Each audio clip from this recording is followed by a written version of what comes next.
Average Joe's Eatery and Patio Bar is North Bay's only year-round lakefront restaurant. On the shores of beautiful Trout Lake, we have been serving delicious food and stunning views since 1999. Indulge in one of our delicious menu items or simply sit with a cocktail in hand and watch the beauty of Trout Lake before your eyes. Check us out online at averagejoes.net or visit us in person at 3501 Trout Lake Road, North Bay. As a Canadore College alumni, you have access to perks. Canadore Alumni Perks. This is a lifetime membership that includes special access to great offers, opportunities to get involved, and so much more. Graduates can access discounts and special offers from businesses and hotels locally, across Canada, and internationally. Get information on special events and news, or access the alumni job portal. Keep in touch with Canadore's alumni office. Visit canadorecollege.ca/perks. Great things happen here.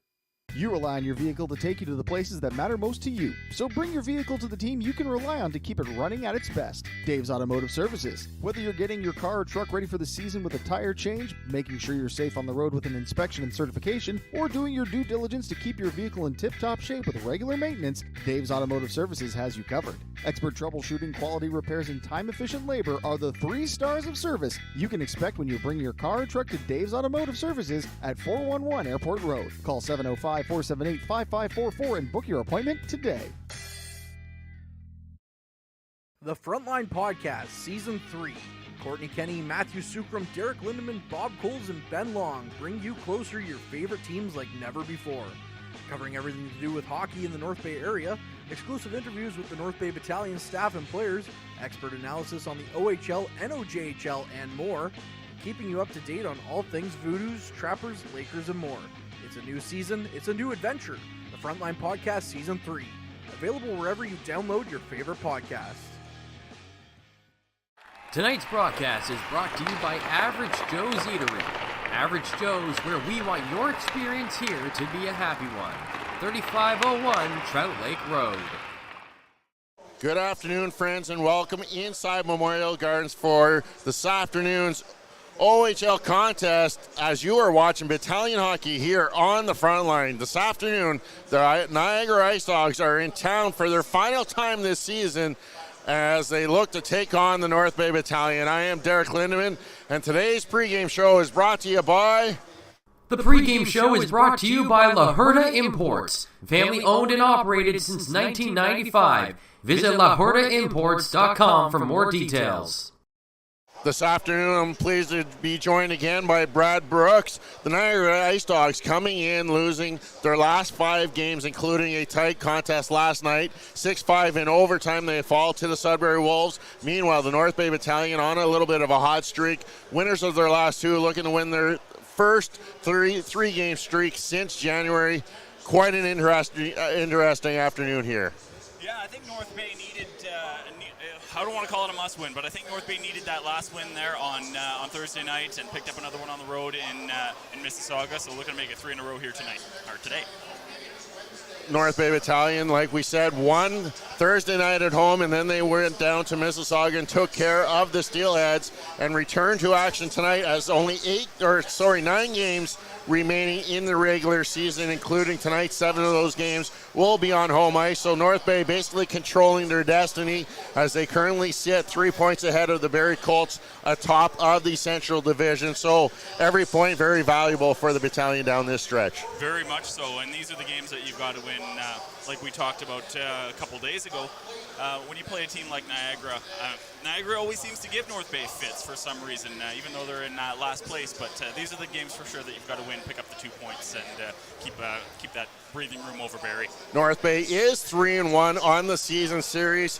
Last time out, they beat the Niagara Ice Dogs by a score of 8-2. That was in Niagara on the 28th of January, and prior to that, the last time at home, a 7-2 victory for the North Bay Battalion coming back January 8th. So the North Bay Battalion can put goals up on the board as they have scored 9, 16, 24 goals in 3 of their contests again. So just averaging just under equals a game in the 4 games. Yeah, 3-1 versus Niagara this year, and actually outscoring them 29-13 in those 4 games. But if you recall, actually Niagara beat them 6-5 back in November down in St. Catharines. Yeah, so the Battalion don't want a repeat of that performance. And a lot of the players who we like to talk about here have had strong contingents. And even in Niagara, they have a strong contingent of good young players there in Niagara. 27 trades this year the Niagara Ice Dogs made. And really, nobody left from the team last year as they've been bringing in a whole new atmosphere, new group of players, and just really have struggled this year. Whole batch of youth on Niagara's roster this year. But if I had to bet, if I was a betting man, I'm not. But if I was a betting man, I would put a lot of money on Niagara not being this bad next year. They're going to be a lot better, I think. Yeah, we know Niagara has put in a bid to host the Memorial Cup next year, which will be held in the Ontario Hockey League. So Niagara looking to kind of prove to a point that they are going to step up next year and try and make it into the upper echelon of the OHL. One of those leaders for the Niagara Ice Dogs is our player to watch. As let's take a look at our Mike the Financial Advisor players to watch for this afternoon's game. Players to Watch is brought to you by Mike the Financial Advisor. If you have financial questions, he has financial answers. On Facebook, Instagram, and TikTok at Mike the FA. Our players to watch this afternoon, first off for the Niagara Ice Dogs, Zachary Lavoie coming in with having an excellent season, 50 points on the season, and he had a big goal last night for the Ice Dogs, scoring with 3 seconds left off of the face-off to send that game into overtime. And for the North Bay Battalion, Dallin Wakely heating up, currently sitting atop of the North Bay Battalion goal scoring, tied with Jackson, 29 goals on the season for Wakely. So let's start off looking at Zachary Lavoie. Lavoie comes in red hot, actually. He's got 20 points in his last 15 games. Like you said, 50 points in 60 games on the season, split between Mississauga and Niagara, as you know, he was traded partway through the year from Mississauga to Niagara. So. And then look at North Bay Battalion, Dallin Wakely, sophomore season at 20 goals last year in his rookie season campaign. No sophomore jinx there for Wakely. Absolutely not. And like I think we kind of touched on it there a few days ago, he probably has a little bit of a friendly competition going with Kyle Jackson. They're both sitting at 29 goals on the year, looking to see who can get to 31st. And actually, Josh Bloom jumped into the conversation with a couple of goals in Mississauga 2 nights ago. He's at 28 now. So. Unfortunately, bringing up Josh Bloom, he will not be in the lineup tonight. He is out dealing with an illness, so he's day-to-day and will not dress for the North Bay Battalion tonight. Battalion will only dress 11 forwards, and they're going to actually dress 7 defensemen, as Kennedy will be back in the lineup, taking the spot of Bloom. So 7 defense, just interesting to see how Coach Ulan will juggle 7D on the back end. Well, interesting to see Kennedy slot back in, and I think this is a game where you can definitely get him some ice time. Same kind of lineups. Little couple changes for North Bay as Wakely will get back up on that center spot in between Petrov and Tarasevich. That was occupied the other day by Kyle Jackson. Jackson going down to the second unit on the left wing. He'll center the second unit between Zito and McDonald.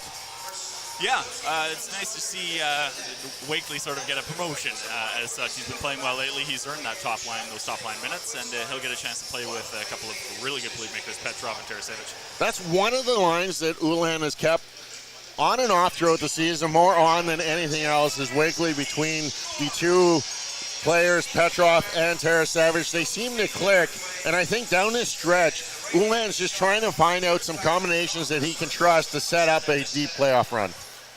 Well, it's interesting.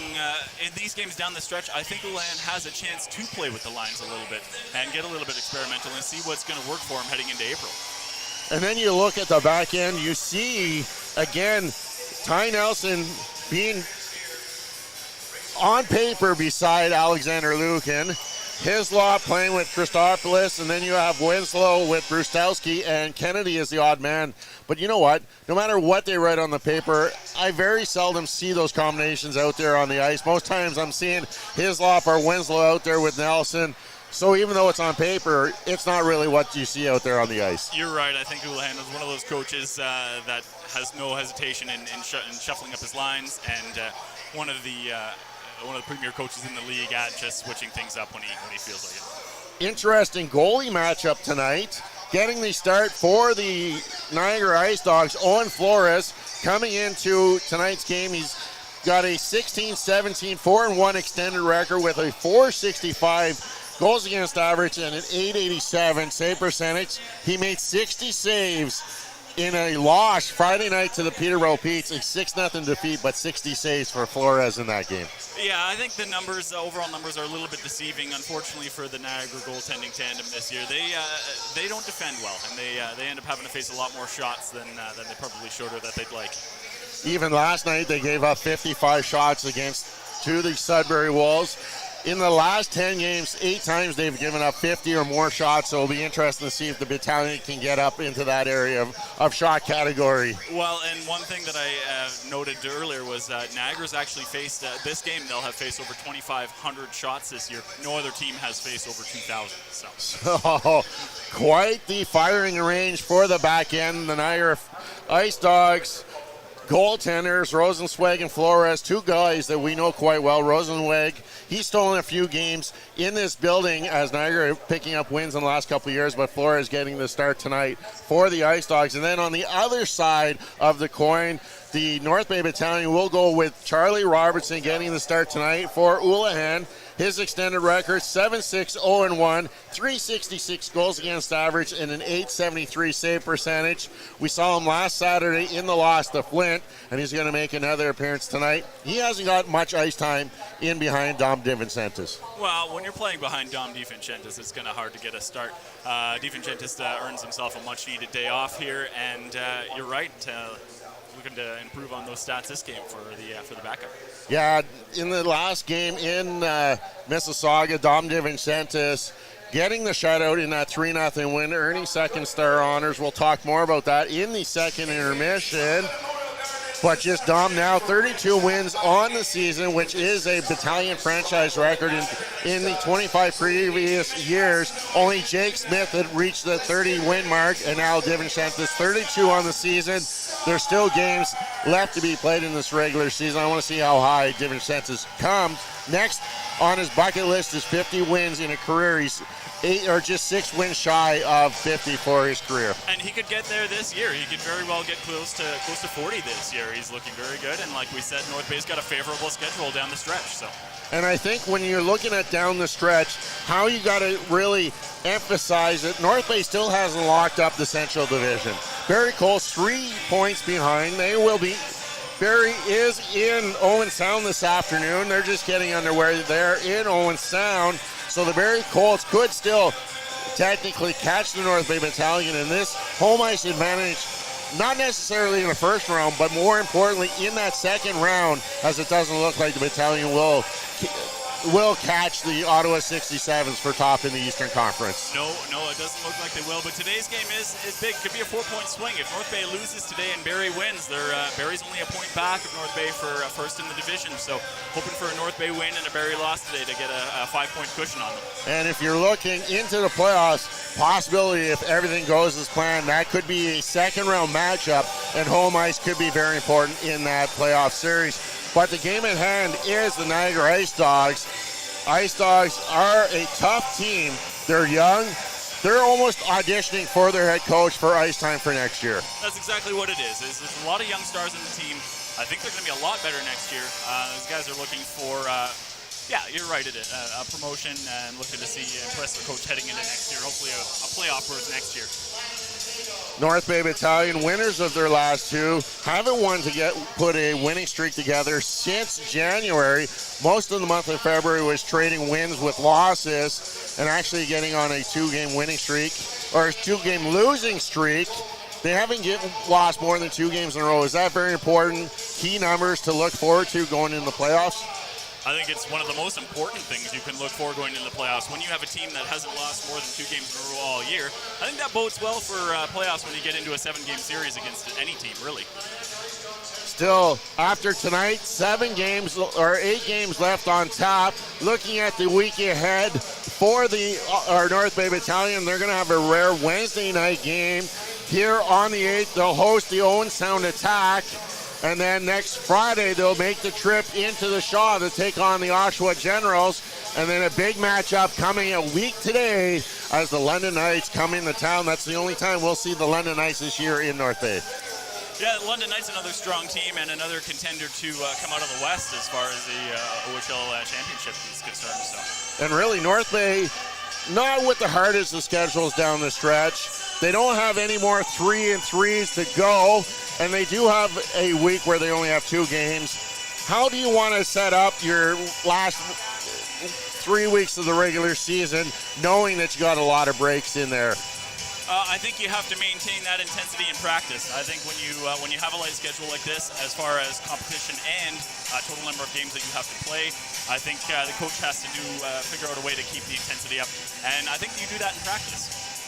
And practice is a key, as that's one thing that we've heard a lot about here is the intensity within the practices. Ryan Houlihan wants to try and get that intensity level going so that the way you practice is the way that you come out here on the ice. And again, we need to see a solid 60-minute effort from the North Bay Battalion, and you got to start right from the drop of the puck. You can't be taken for granted that it's the Niagara Ice Dogs on the other side of the ice. Well, that's just it. Niagara, yeah, you're right. They're in last place this year, but any team can win any night, and you can't take any team lightly. If you don't prepare, you're not going to do very well. And preparation is the key to this OHL game, especially knowing what is in store for you to come out, as the Ice Dogs are already out on the ice just waiting for the North Bay Battalion to come out through the tank as they're being led out by Charlie Robertson. Tonight's officials, Ryan Albers and Lacey Sanuk, will be your referees for tonight's game. Linesman will be Will Dykeman and Powassan native Charlie Giesler. So a good officiating crew here on hand. And earlier today, the front line was down in Powassan, and they covered the U18 Trappers as Courtney Kenny and Ben Sargent brought all of that action on Hockey TV, and it was the North Bay Trappers winning that game by a score of 5-1 as they have clinched second spot in the Great North U18 League. So the North Bay U18 Trappers will be off to the playoffs in 2 weeks' time, and that will be a tournament style up in the Sioux Greyhounds. We're ready here for the national anthem. We're going to take a quick break, and when we come back on the other side, Matt Sucrum will join Brad Brooks for all of your first period action here as it's the Ice Dogs Battalion on the front line. Players to Watch is brought to you by Mike the Financial Advisor. If you have financial questions, he has financial answers. On Facebook, Instagram, and TikTok at Mike the FA. Meals are a special time for families to gather, share their day, and spend quality time together. Those dinners are made extra special when you add tropical produce found in the markets and grocery stores that carry La Huerta imports. La Huerta knows the importance of family, so they know which quality products make the best quality meals for your customers, whether it be Mexican Hass avocados, Brazilian figs, Ecuadorian red dragon fruit, or something just as exotic and special. To get your supply of the best tropical produce at competitive prices with brands buyers trust, contact La Huerta Imports at 705-752-1478. Community engagement is one of our core focuses at McDonald's.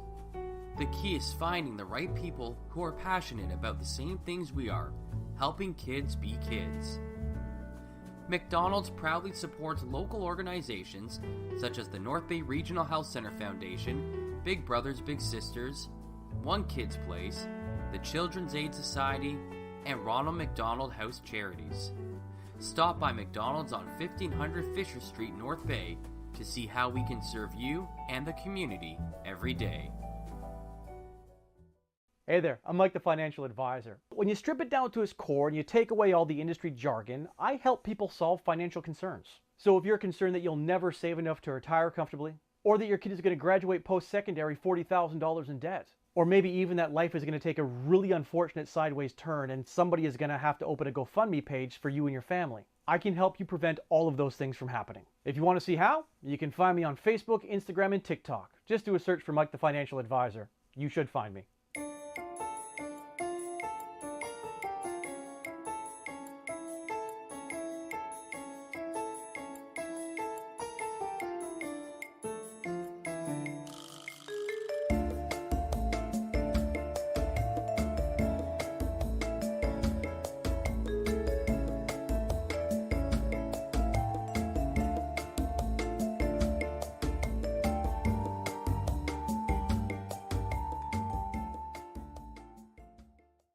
Tonight's broadcast is brought to you by Average Joe's Eatery.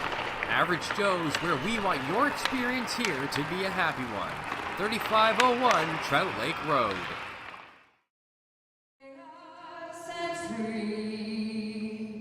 Oh, Canada, we stand on guard for thee.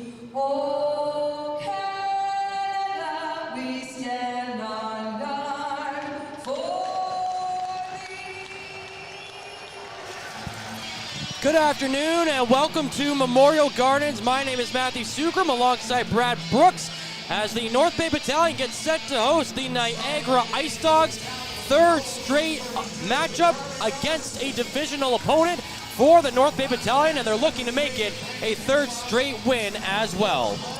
Yeah, Niagara comes in here, loses in 6 straight, although they did pick up a point in overtime last night against Sudbury. North Bay looking to continue their winning streak, get it up to 3. We did see them win a pretty tight contest throughout much of the game against the Sudbury Wolves the last time they were here on home ice, and ended up winning it 5-2 overall. But it was one of the few games where they really had to come back against the Sudbury Wolves, and they're hoping to get off to a better start today. It was very tight most of the way through. Like I said, a tightly contested first and second. It didn't really actually open up for North Bay until partway through the third. You're right. We're hoping for a bit of a quicker start here today. It'll be Charlie Robertson in net tonight for the North Bay Battalion, and he is going up against Owen Flores for the Niagara Ice Dogs, who had himself a heck of a workload on Friday night against Peterborough, making 60 saves.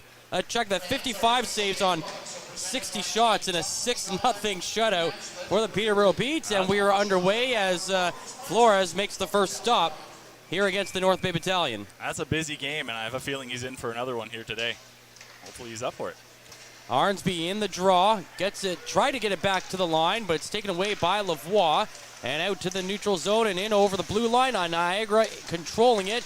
Skating across the blue line was LeBanc. He gets hauled down. No call coming there, and the puck is sent out of the zone. Coming back into the North Bay end are the Ice Dogs. They get a shot on Robertson. He makes the save, but he kicks it to his left side, and there was only green jerseys in the area, but he was a little slow to recover getting to that side, but no harm, no foul for Robertson there. Now the Battalion moving back down the ice. Jackson with a shot, snapping that one in towards Flores, and he covers it up for the stoppage in play. Good chance by Kyle Jackson there, and like we had talked about pregame, he's looking for number 30 on the year, tie his career high that he set last year. Although he's already set a career high for points. Yeah, Kyle Jackson is a guy who got bit by the pointless bug like a couple of the North Bay Battalion did over the course of the month of February. Not the best month for the North Bay Battalion, going 4-5-1 overall. They struggled with some inconsistency, and you're right, Kyle Jackson was held pointless in 6 of 9 games that he was actually held goalless in 9 and pointless in 6 of those 9. Now Jackson through the neutral zone, dishes it up to Zito, who puts it in over the blue line, but it's taken away very quickly by the Ice Dogs, and they send it out to the neutral zone, and it's into the North Bay end, and it's taken away quickly by the Battalion. They come right back down into the Niagara end. Jackson through the middle, dishes it off into the corner. Zito's there. He switches spots with McDonald, who carries it down the boards. Now he sends it to Jackson in the middle of the zone. He's wide open on the backhand. He gets denied by Flores. He had a lot of time there. Everybody backed off him. And he put the backhanded shot towards Flores, but he made the save. Puck is sent down the ice. Icing will be waved off. 18:20 to go in the first period. It is scoreless. And holding the puck behind the net is Winslow. He gives it up. And Petrov makes his way up to the blue line. He's got Wakely trying to help him, but getting in the way of that play was Kevin He. And he sends it back into the North Bay end. From the near side boards, Michaud shot towards Robertson, and he holds on to it for stoppage in play. Yeah, Lavoie getting a chance there, but just had his stick checked before the puck got to the goalie. And Lavoie, actually, first-round selection by the Steelheads in 2020, was traded to Niagara this year. He's got 20 points in his last 15 games. He's coming in red hot.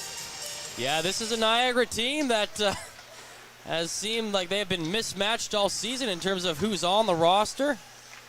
They've made, I believe the number is 28 trades since last June. Yeah, a lot of turnover on this roster, a lot of youth on this team, building for the future, and they know that.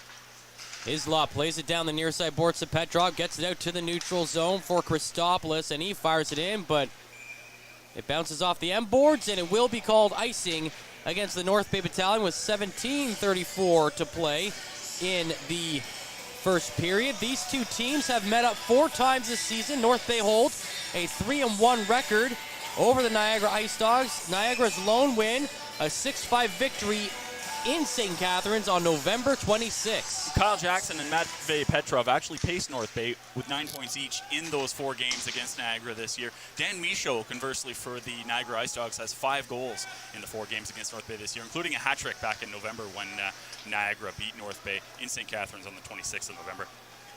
Play into the Niagara zone, down the right wing side. Lavoie lets it go off his skates, and now it's picked up by Tarasevich. He shovels it back in over the blue line into the Niagara zone.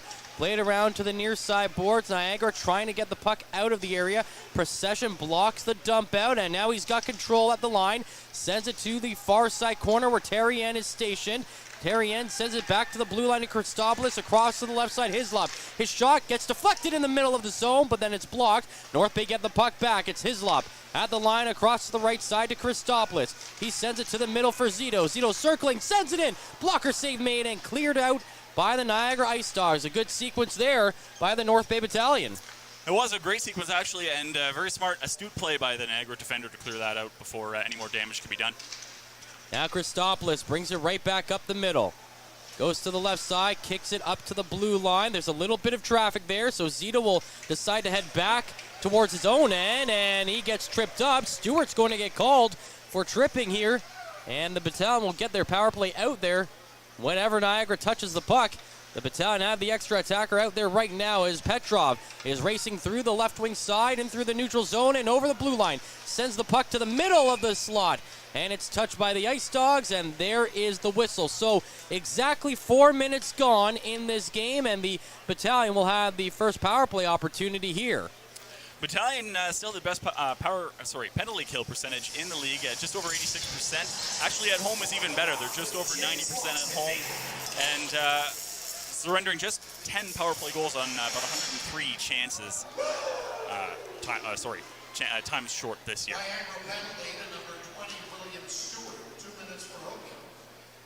Arnsby gets waved in the circle for Jackson.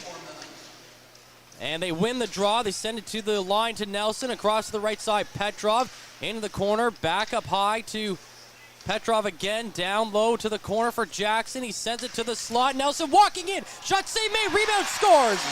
Arnsby bats it in out of the air after it went off the glove of Flores. And the North Bay Battalion will have the lead on the goal from the captain. And that play started on the brilliant keep-in by Nelson and great hand-eye coordination by your captain, Liam Armsby there. Now I think Flores wants them to look at it again because Armsby batted it out of the air, but I think that when we look at the replay, that did not look like a high stick. It looked like it was well below the crossbar, but that's what I'm thinking too. Maybe we don't have the best vantage point up here, but it looked like a good goal to me. Yeah, and they're not even going to review it. So Liam Arnsby, the captain, gets his ninth goal of the season. And now here comes Petrov on the breakaway, plays it to the right side, and the save is made. Now in front of Wakely, and he gets denied as well. Flores with a couple of big stops there, and it's easy to see why these Ice Dogs have given up so many shots over the last little while. North Bay immediately looking for more. That did not take long, and Wakely almost had his 30th. 15:29 to play in the first period. North Bay up 1-0, and their power play has really come on well over the last couple of games. They had 2 in the game against Sudbury here on Thursday. They had another one against Mississauga on Friday. And as long as the special teams start to click, you're looking good heading into the postseason. Now, Niagara with control of the puck inside the North Bay zone, sent around to the near side with Petrov on it. He flips it back along the end boards to the far side. Kennedy's there. He's the 7th defender in the lineup tonight. They're playing one forward short with Josh Bloom not in the lineup tonight. The puck is sent to the far side boards with Wakely on it now for North Bay. He sends it back behind the net for Kennedy. Shovels it off his stick to the near side boards to Petrov. Petrov picks it up and sends it through the neutral zone for Tarasevic. One-on-one in over the blue line. Drops it back to Wakely, the trailer. Wakely around a defender, goes in towards the short side, but his backhanded shot, it's stopped by the goaltender Flores, and now the puck goes to the near side boards. Tarasevic back in control for North Bay. He sends it up to the blue line to Winslow. Across to the right side, the shot coming in. Save made by Flores, his 9th already. And we've still got 14:21 to go in the period. He's faced 10 shots in the first 6 minutes here. It's like we talked about earlier, it looks like he's in for a heavy workload here tonight. And that play started with a brilliant pass through the neutral zone by Matvei Petrov from his own zone up to the opposing blue line. And like we talked about in the game on Thursday, Petrov and Tarasevic have really done a nice job of teaming up on the ice this year. They've been paired up pretty much all season. Yeah, they work well together. It looks like they've got some chemistry, and Houlihan recognizes that it's a smart combination to keep together. Play back underway. North Bay looking to bring the puck out of their own zone. McDonald to the middle of Jackson. Across to Zito coming in. Scores! Pasquale Zito with a goal against his former team. And the Battalion up 2-0 in the early going. Just an absolutely beautiful shot by Zito. And interestingly enough, he's got more points against North Bay for Niagara this year. He put up 5 points for Niagara in a couple of games against North Bay this year. And that's his 4th point for North Bay now against Niagara this year in 3 games. Brilliant shot. And again, just a really good rush out of the zone by the North Bay Battalion. That's the Jackson, McDonald, Zito line. And they move the puck well. And for Pasquale Zito, that is his 13th goal of the season. And nice little pickup there by Adam Dennis to get another 19-year-old that can finish into this lineup.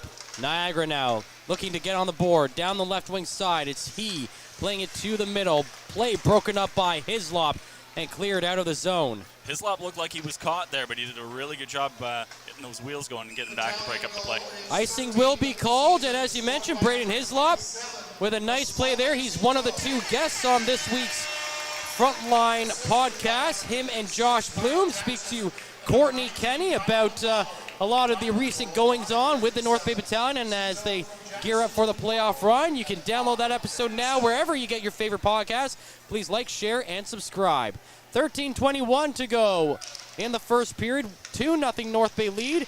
They got control of the puck inside the offensive zone. Nelson to Lukin to the middle. The shot save made by Flores, and he scrambles to get on top of the puck. And here's something I've noticed that's similar to the game against Sudbury is there's a lot of open shooting lanes so far this game. None of the Niagara defenders really looking to try and get in front of those shots. Well, I guess the defenders just didn't get the memo yet that the game started.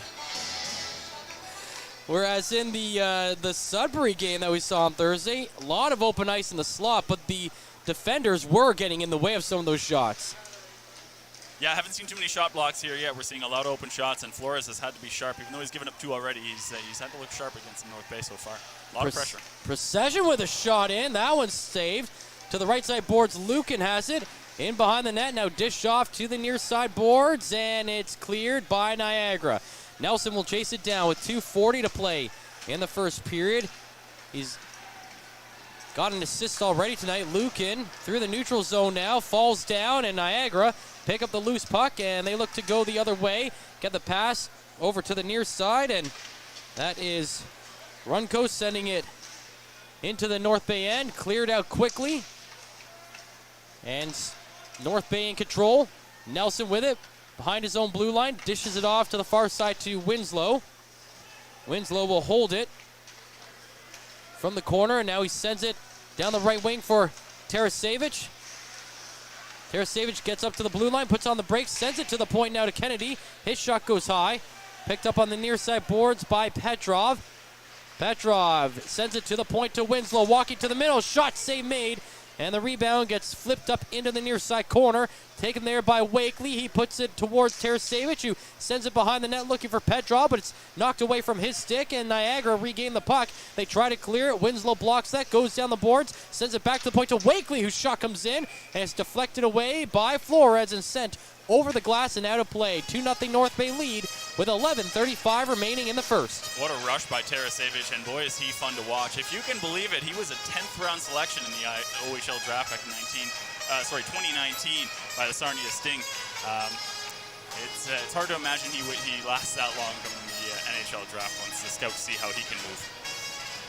A 36-point season for Tarasevic. 13 goals, 36 points in just 56 games. In the neutral zone, the North Bay Battalion play it back over their own blue line. Hislop plays it to the far side to Christopoulos. Down the middle for Jackson. He sends it to the right side to McDonald. McDonald try to get it back in front for Jackson. It's off a skate into the corner. McDonald gets it back, sends it behind the net.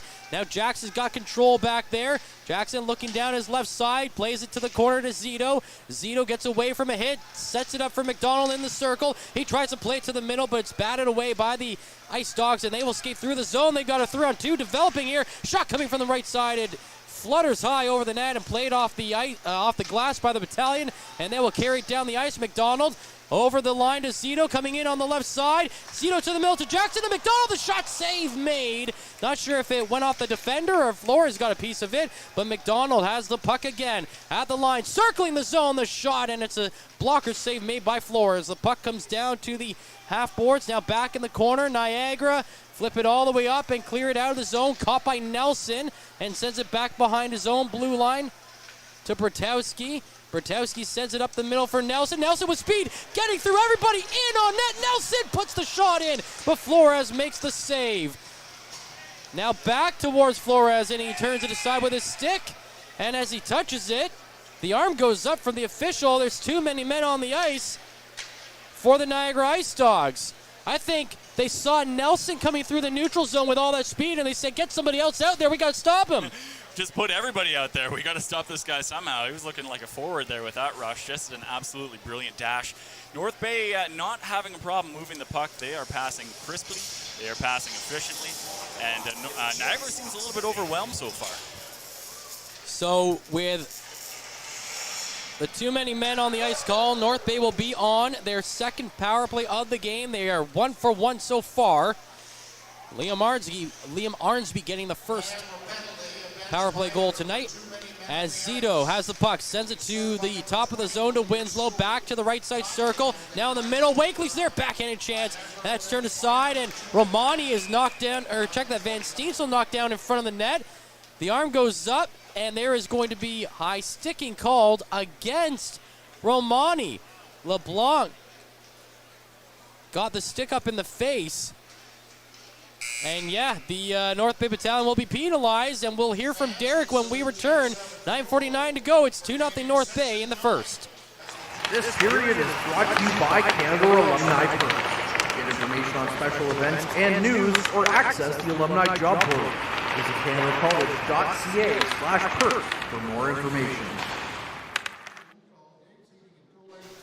Halfway through the first, let's bring in Derek, who's down between the benches. Derek, this is the exact start the North Bay Battalion we're looking for here on a Sunday afternoon. Definitely a good fast start for the Battalion. 2 goals, 15 shots. They scored on the power play. They're really taking the play to the Niagara Ice Dogs. Really, the key that I'm noticing down here at the ice level is the lack of enthusiasm on the Ice Dogs bench. It looks like they're just going through the motions right now, and the only one that's really been doing anything out there on the ice is the goaltender Flores.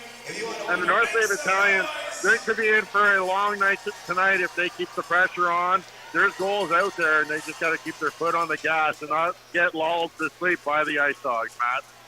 Thanks so much, Derek. And yeah, it's been a trying season for the Niagara Ice Dogs. Just 11 wins through their first 59 games of the season, although they have picked up a couple extra points, 9 points in extra time games, but still going 8-1 between overtime and shootout is a lot to demotivate a team. Unfortunately, on pace for their worst season statistically in their history. They just have 11 wins, 30 points, both about to set records for futility. But a lot of hope for the future. They got a lot of young studs and looking like they're going to be a lot better next year. Here come the Battalion. It's 4-on-4 for another minute 4, and they've got the puck inside the Niagara zone. It's Petrov across to the right side to Christopoulos. Now in the middle to Jackson. Jackson flips it off his stick. It goes to the near side boards, and Lavoie picks it up. Lavoie looks down the ice, and the Ice Dogs look to get it out. Now they're playing pitch and catch with it in their own zone. The North Bay Battalion somehow trapping them in on 4-on-4 play here. The Ice Dogs finally get it out over their own blue line. Now they're into these attacking zone. Michaud's pass to the left side to O'Flaherty. Goes behind the net now. Michaud gets hit back there. Nelson ends up with the puck, and Nelson's going to try to go all the way down the ice, and he runs into Nathan Rebo, and that was a hard collision with Rebo just standing his ground, and Nelson kind of hitting a wall there. He gets back up. He's okay, and he's got 10 seconds left on 4-on-4 play with the puck in his own zone before the Battalion will be on the penalty kill for the first time tonight. Nelson. Nope, sorry, go ahead. Up to Wakely. Over the blue line, now to Nelson on the left side. He tries to feed Wakely in the middle, can't get the pass there, and so he flips it in the far side corner. And we're back to, I checked though, now it's 5-on-4 for another 10 seconds or so as Stewart came out of the box. He was serving the too many men penalty. The puck gets sent towards Robertson. He turns it aside, and now Van Steensel's out of the box for the Battalion. But the puck is shot down the ice, and they will get called for the icing with 7:43 to go. We had about a minute 45 of 4-on-4 there, but you wouldn't know it. It didn't look like the ice had opened up there at all. Actually, kind of looked like it was a little bit more locked down than we've seen. Niagara, unfortunately, on pace for their worst season in history. The next worst season they had actually was the COVID-shortened season back in 2019-2020. They played 63 games there. They lost 5 at the end of the year due to the COVID-19 outbreak, but they had 18. They managed 18 wins in 63 games that year, just 11 this year so far.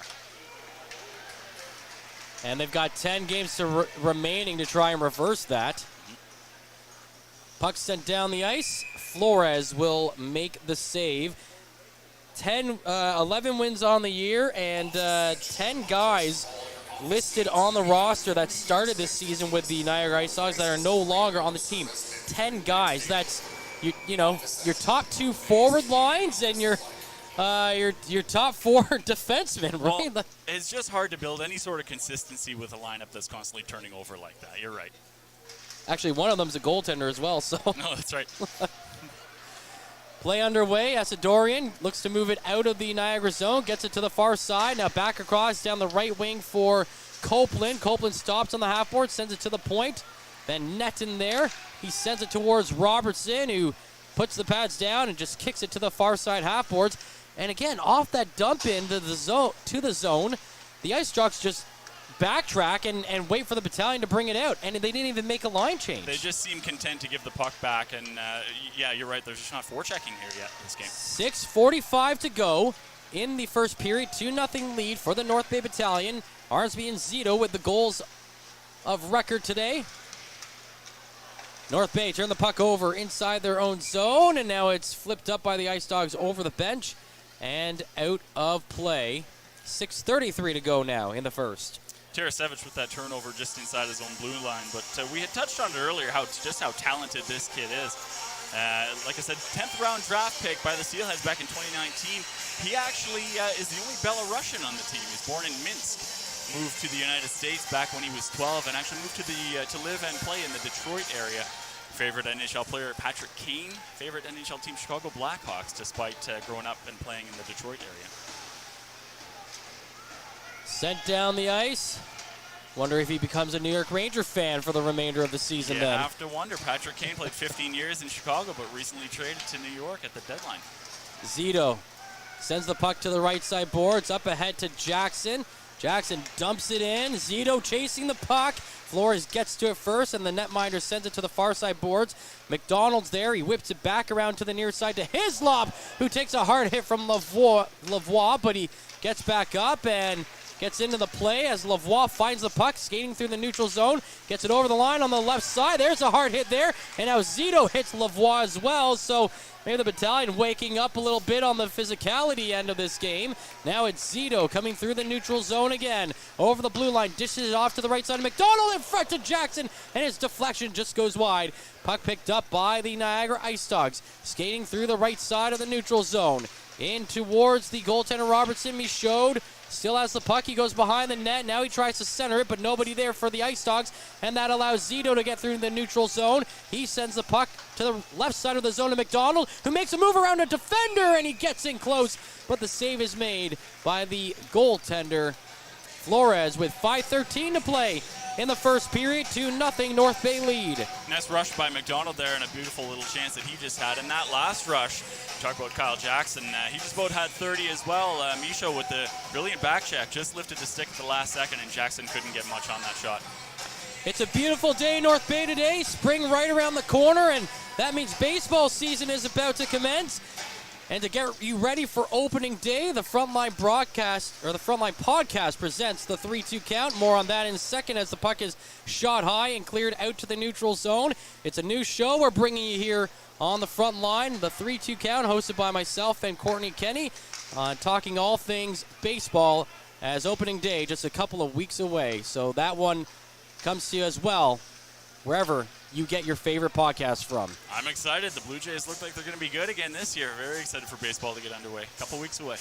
Into the offensive zone. It is Nelson with the puck. Sends it around to the right side of Tarasevich. He chips it off the boards, and it's out to the neutral zone. Niagara in control of the puck. Van Netten has it. Still looking down the ice. Sends it up the middle. And it's backhanded in by Andrew LeBlanc. But it goes right towards the front of the net where the Battalion take it away. They send it out to Romani on a 2-on-1. Down the right side, Romani to Wakely, wide open. Scores! For Wake's sake, he's done it again. Third goal for Wakely and his 30th of the season. Third goal of the weekend, I was about to say. The birthday As he boy. He got two against the Sudbury Wolves. You're right, birthday boy. Just turned 19 today, gets his 30th of the year, 45th point of the year. Just a brilliant pass as well. And we were all hoping that he could get number 30 as a hat trick on Thursday night against Sudbury, but he'll settle for his 30th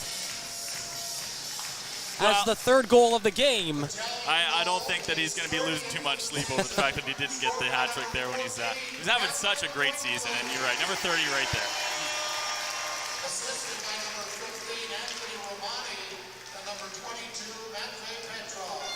Playback underway as Bertowski brings it through the left wing side, tries to drop it out to Van Steensel, who plays it in the corner. Now to Romani, circling the zone, sends it in, it's deflected. So Romani and Wakely aren't even playing on the same line, but that 2-on-1 looked picture perfect. As Arnsby has the puck in the corner now. Sends it to Van Steensel. He gets hit going through the middle. And the puck ends up at the line. Bertowski keeps it in, though. Sends it to the right side corner. Van Steensel plays it to the middle to Arnsby. Arnsby circles the net. Tries to play it back out in front. It's kicked up to the line and kept in the zone by the Battalion. Played down into the corner now for Romani. He gets hit, loses the puck, and that allows Niagara to bring the puck back through the zone. Copeland on the dump in, and he actually sends it over the glass and out of play. With 3:07 to go, 3-0 North Bay lead. Niagara just looks uninspired this game, I would say. It's a 19-4 shot advantage for North Bay at this point, and Niagara doesn't seem to be able to get any sort of momentum going. They don't even seem to be able to get a rush going through the neutral zone. I don't think they've had any sustained pressure in North Bay's end at all this game. It looks like a pretty tilted ice rink so far. North Bay win the draw, send it around to the near side in the zone. The puck is right on net. Flores makes another stop.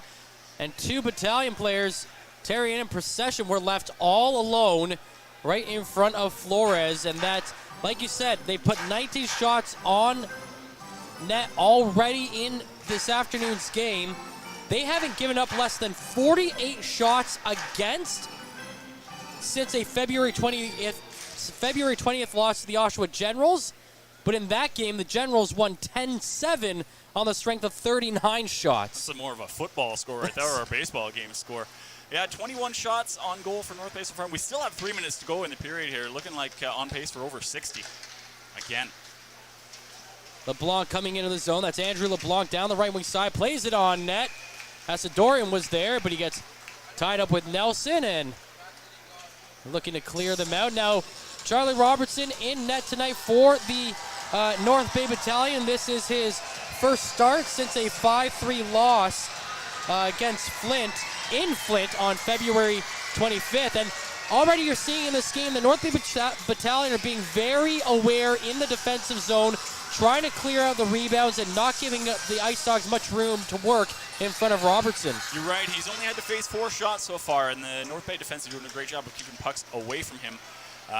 He doesn't have to be super sharp this game, but it looks like he's still going to want to put in a good showing. You're right. When it's a situation where you're a backup to Dom DiFrancentis, one of the best goalies in the league, you're not going to see much playing time, so it's tough to remain sharp when you do actually get to play. So we'll look to see him do that here. Nelson in the middle to McDonald. The shot stopped. McDonald on the left wing side as the Battalion continue the attack in the offensive zone. McDonald carries it back to the blue line, then tries to play it down low, but it gets stopped and it will clear. It looks like it touched a player on the Niagara bench as they tried to clear it. So the play is brought down. And you mentioned they're keeping the puck away from Charlie Robertson. I would say, yeah, they're keeping the puck about 150 feet away from it for the most part of this game, right? 18 minutes into the first period here, and it looks like it's been in Niagara's end for about 15 of those 18 minutes. So. 2:06 to go. 3-0 North Bay lead. Goals from Arsby, Zito, and Wakely. And Kyle Jackson has a 2-point night with the 2 assists on the game. And now the officials. So like we said, we weren't sure why the play was blown down. Thought it might have hit a player on the Niagara bench as they tried to clear it. But now the officials are actually reviewing the tape on something. The Niagara coach was not. So earlier in the play, one of the Niagara players looks like he almost got a headshot from McDonald in the corner there. So they might be looking to review to see if there was actually a headshot earlier in the play. Oh, I see. Okay, yeah, it looked like the Niagara coach was not happy about something there. He was yelling at the ref for something there. Yeah, and this is one of the few things that is a reviewable on the penalty side of things. So, reviewable play. So we'll wait and see. And that could be unfortunate if McDonald does end up getting penalized. It could be anywhere between a 5 and a 10. It could be a game. Yeah, it looks like the refs are still under the hood here figuring out just what happened. Looks like we may have a call. And the officials come out and they skate towards the North Bay bench, and it looks like McDonald is going to be penalized. So the Battalion will be shorthanded, and it's probably only going to be a 2-minute penalty here. Otherwise, McDonald would have been sent to the locker room with only 2:06 to go in this period. Yeah, minor penalty. I've never seen a major penalty assessed on a review like that. So yeah, minor penalty and Battalion top penalty kill like we've seen in the league. And we'll get a chance to go to work here.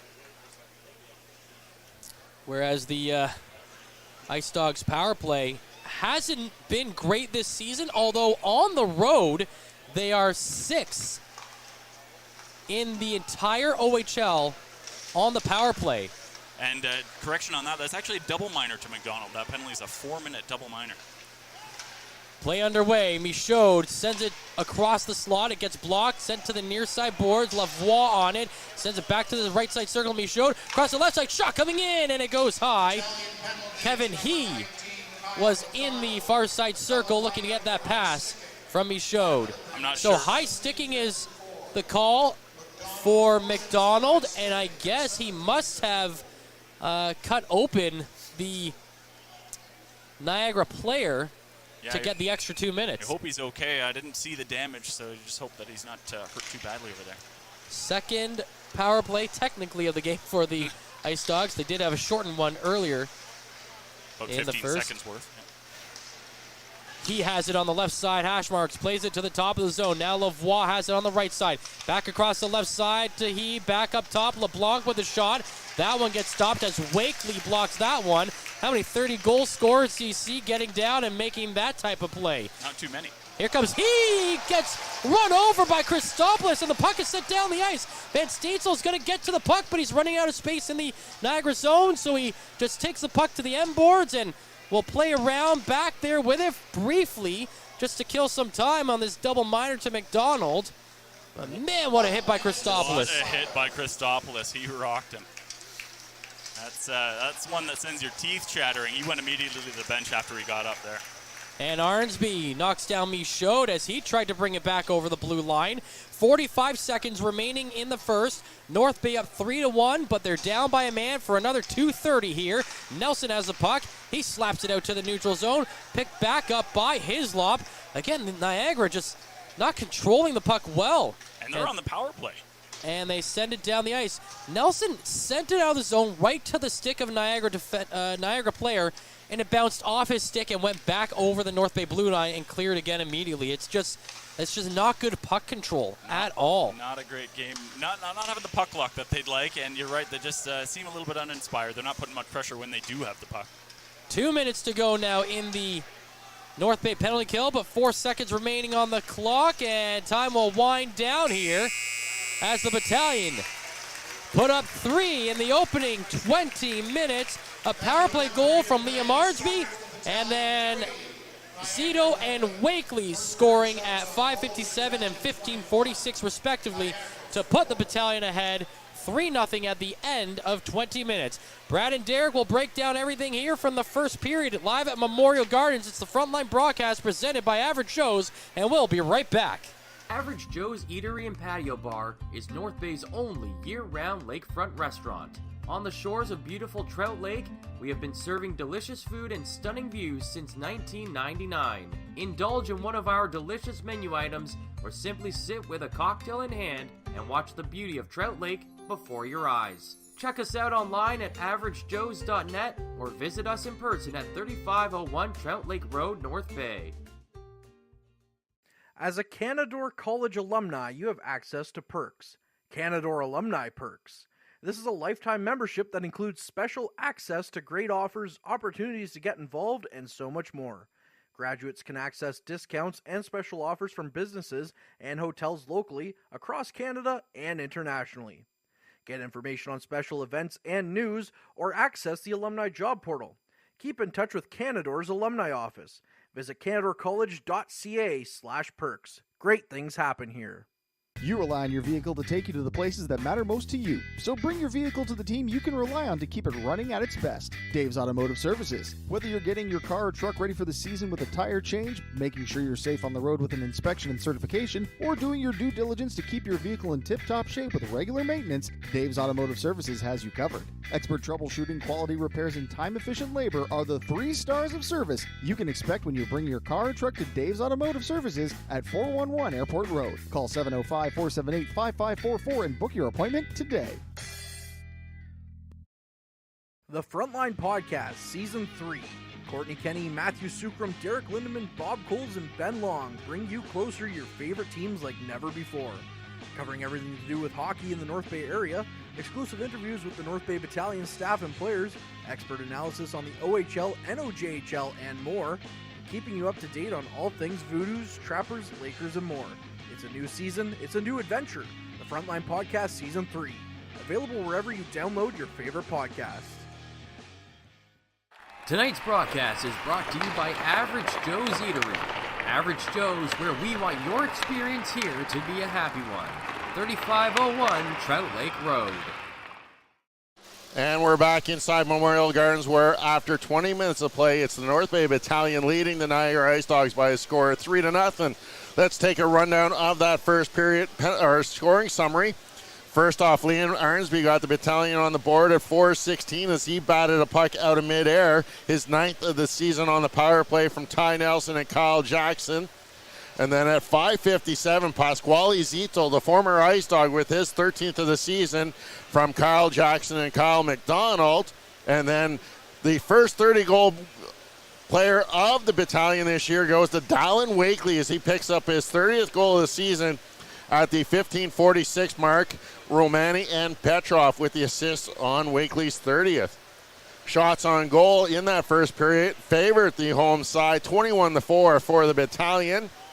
Battalion went 1 for 2 with the man advantage. Meanwhile, the Niagara Ice Dogs 0 for 3, but they still have a minute 54 remaining in that double minor to Kyle McDonald to start the second period.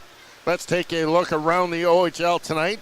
2 other games on tap, one of them with a little bit of importance for the North Bay Battalion, as that is in Owen Sound. It's the Barrie Colts leading the attack by a score of 2-1 after one period of play. Elsewhere, the Kingston Frontenacs are at home, and they are leading the Saginaw Spirit by a score of 2-0. That also after one period of play.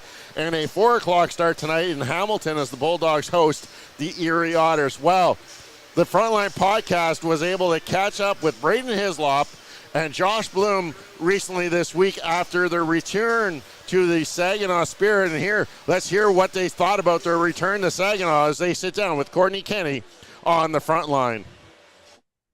And as promised, here they are, the two from Saginaw, I guess I could say. They've been on before, and now they're more North Bay Battalion than they are Spirit, and that's the way we like it. It's Josh Bloom and it's Braden Hislop. Gentlemen, thanks so much for rejoining the show here. Yeah, thanks for having us on. Thank you very much.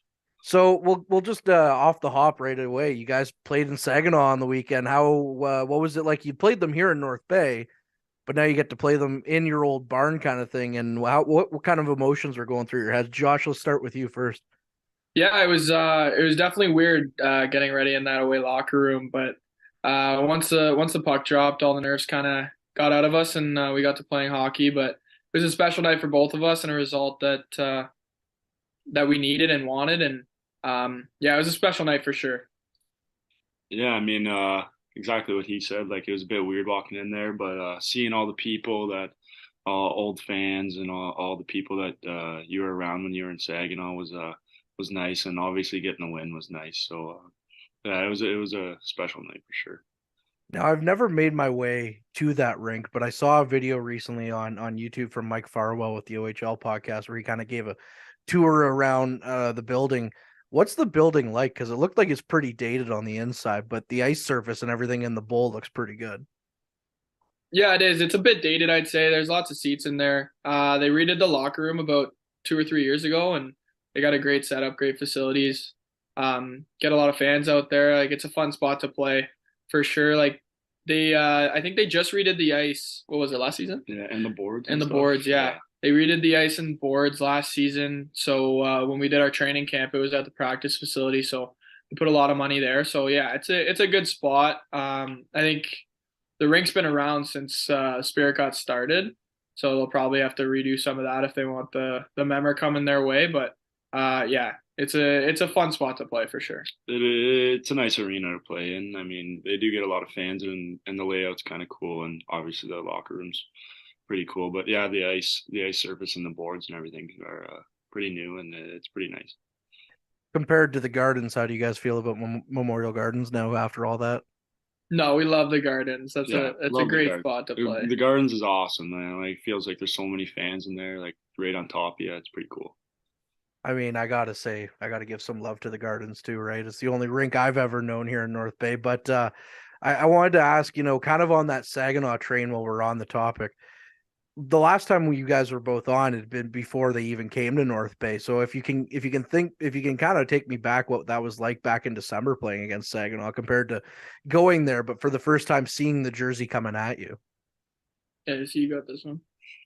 I mean, like obviously it was weird again. I think Saginaw is a different team from when we played them the first time till now.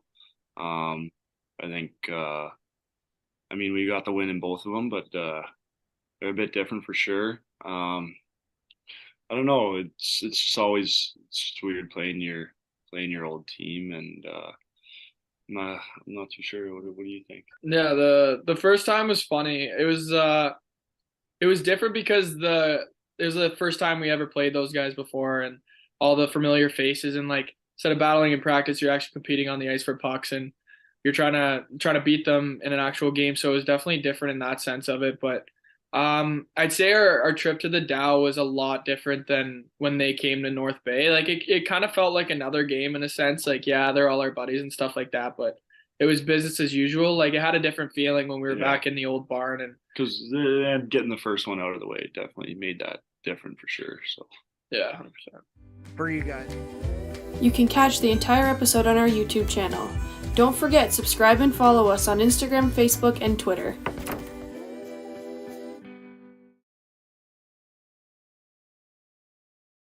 And that was just a little tidbit of Josh Blue and Braden Hislop's recent appearance on the Frontline podcast as they joined Courtney Kenny to discuss their recent return to Saginaw as the Battalion did win that game to kick off a 3-3 weekend. And if you want to find more of that podcast, you can watch the whole episode on the Frontline YouTube channel, exactly where you are watching or listening to this game. And you can also find the full episode to download off of Apple Podcasts, Spotify, or Google Podcasts, wherever you find your favorite podcast. Go give the Frontline a subscribe, and you'll stay up to date on what the Frontline is doing in the community and the hockey world. And they made the big jump now. They're on TikTok. You can find the Frontline on TikTok, Instagram, YouTube, Facebook, Twitter, YouTube Shorts. Frontline's trying to take it all over and really get an appearance out there in the world. We're everywhere, Derek. You can't avoid us now, no matter where you go. No matter what, we're trying to get out there. But the Battalion seem to be out there all over the ice tonight for the North Bay Battalion as they score 3 goals. The biggest goal, though, Dallin Wakely, 30 goals. We talked pregame to see who would get there first. Wakely did it, and it is his birthday as he turns 19 today. Birthday boy, 19 years old today, gets his 30th. And, yeah, you're right, that was great to see. It was a great shot that he made to score that as well. And Romani alertly noticing that Wakely was wide open on that left wing side, sending that pass, and Wakely one time it right past there. Nelson, first one to go get that puck, knowing that it was a big milestone for Wakely. Absolutely. I think you have to recognize his teammate does a good job of recognizing that. And you're right, Romani, great pass. Underrated passing ability of him. And I think going forward, there's still 40 minutes left of this contest. You got a 3-0 lead after 20. It's not a walk in the park, not to say, but shots 21-4. Niagara just not looking like they have interest, as it's almost like they've mailed it in for the last 3 weeks.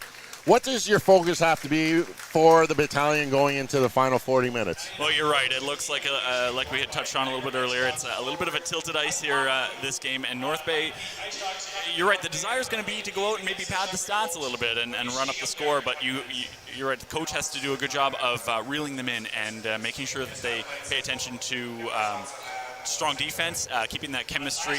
You want to maintain the power play percentage and just keep a good, strong team game going forward for the last 40 minutes here. Talking about power play, 1 for 2 in that first period. We saw them in the first part of the season near the bottom half of the pack in the OHL. They've creeped up. They're now 7th in the OHL. How important is that to really get your chemistry on the power play, knowing that the playoffs are 3 weeks away? Well, that's just exactly it. The playoffs are close, and you want to be firing on all cylinders when the calendar turns to April.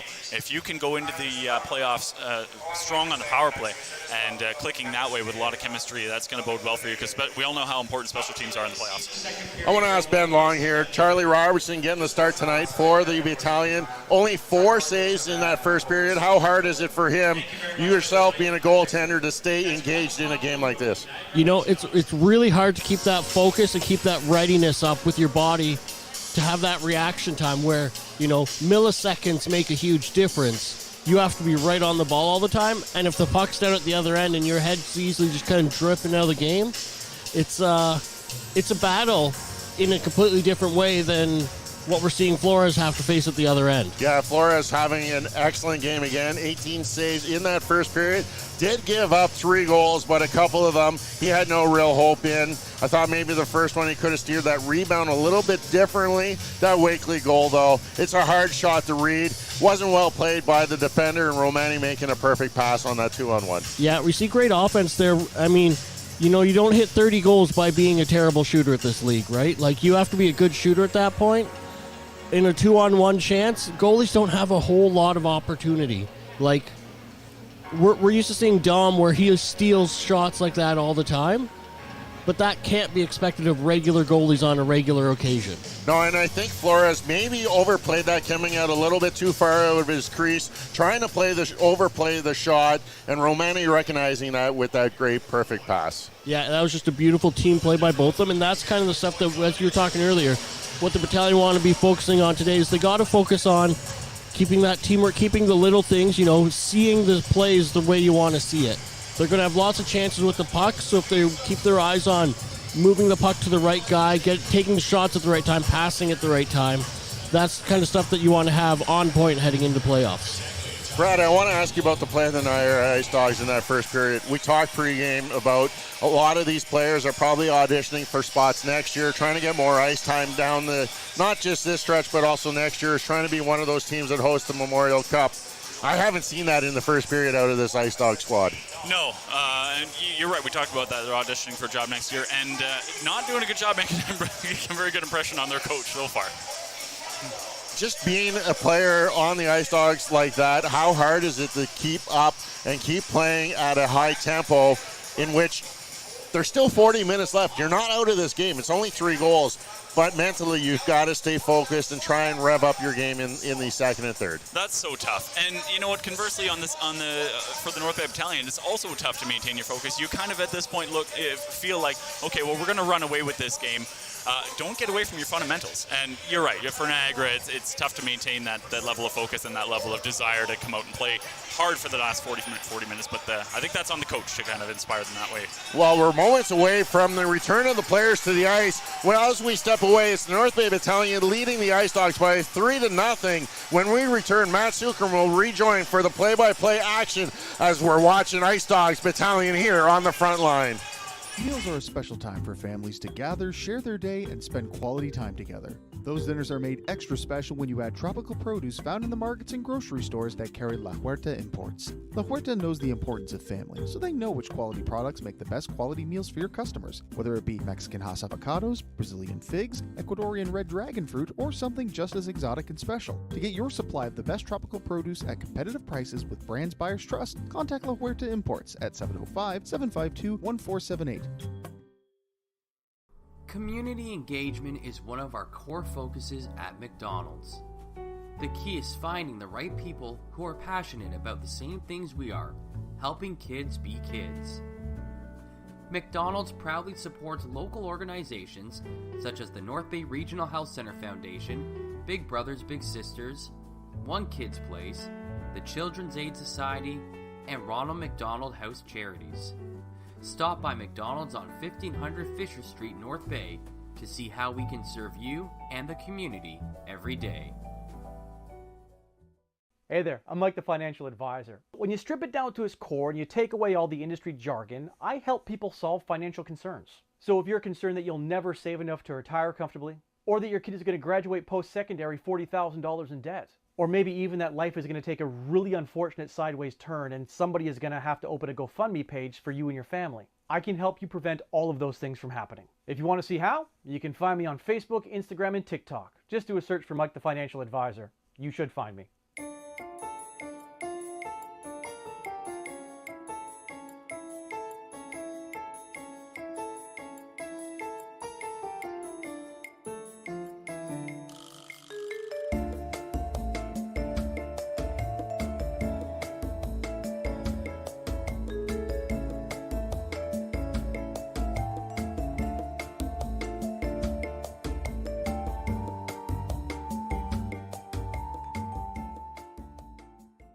Tonight's broadcast is brought to you by Average Joe's Eatery. Average Joe's, where we want your experience here to be a happy one. 3501 Trout Lake Road. Welcome back. Matthew Sukram with you here alongside Brad Brooks. Second period about to get underway. McDonald for the Battalion still in the box for another minute 54 as the puck is dropped for period number 2. It's a 3-0 lead for the North Bay Battalion, but the Ice Dogs have an opportunity to get back on the board here. He plays it to the right side. Drops it back to the blue line. Walking in, the shot goes wide of the net. Arnsby racing over to the near side boards. It's chipped up ahead to Van Steensel, who fires it out of the zone. Again, this was a 4-minute double minor to McDonald. They killed off the first minute, 2 minutes and 40 seconds here, as he brings it up to the line again. Sent in towards the near side of the North Bay zone. Now Waddick battles there for it for Niagara. Van Steensel involved for North Bay. Puck gets shoveled a little further down the boards. Now back up towards the corner. And chipped up to the blue line. He has it over to LeBlanc. Now to he. Sends it below the goal line. Now back to the half boards. Up to the blue line again. Still on the near side. It's LeBlanc dishing it off to the right side. Shot is blocked by North Bay, and they get the puck out of the zone and down the ice.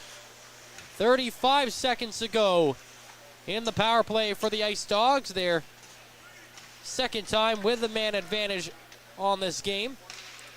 3 minutes and 30 seconds into this power play for Niagara. I don't think they've had a shot on goal yet, so they're looking to try and get back in this game. But North Bay doing a good job working on the little things and perfecting their penalty kill here. Andrew LeBlanc into the corner. Copeland knocked off it at the line, kept in, and sent to the corner to former North Bay Battalion Podaloo. But it's knocked away from him and sent down the ice, and time will run out here on the power play for the Niagara Ice Dogs. So we're back to 5-on-5, and the Battalion maintained the 3-0 lead with 18 minutes to go in the second period. Rebo down the right side looking for Podaloo, who has 2 goals in his stint with the Niagara Ice Dogs. Into the near side corner as Rebo has the puck. Behind the net, McDonald battling for it there now. The puck gets sent around to the near side boards, chipped up ahead to the blue line. Nelson's shot is blocked, and it's out of the zone. Copeland coming down on the left wing side, one-on-one the shot. Save made by Robertson, rebound to the slot. That was denied, and Robertson has to smother it, and that's really the first time that Robertson has been tested all game. And like we've talked about, it's tough to keep your head in the game in a game like this where you're not seeing a whole lot of shots, and maybe not the greatest rebound control there by Robertson, but he did do a good job of gathering that up after the second chance. 17:21 to go in the second period, 3-0 North Bay lead. They will be back in action on Wednesday when they host Owen Sound, and then we will also have Sunday's game when the London Knights are in town here at Memorial Gardens. Catch both those games right here on the Frontline broadcast presented by Average Joe's. I'll figure it out eventually as the puck is shot up over the glass and out of play with 17:06 to go. So London only visits once a year. Owen Sound only visits once a year. And interesting that they wait till the end of the year to do so. I'm very interested to watch that game against London. You're right, they don't visit often, but when they do, London seems to be a good team every single year, and I think that's going to be a really good test for North Bay leading up to the playoffs. So just a few games left after that London game before the playoffs start. So, yeah, you're right. That will be a good test. Absolutely.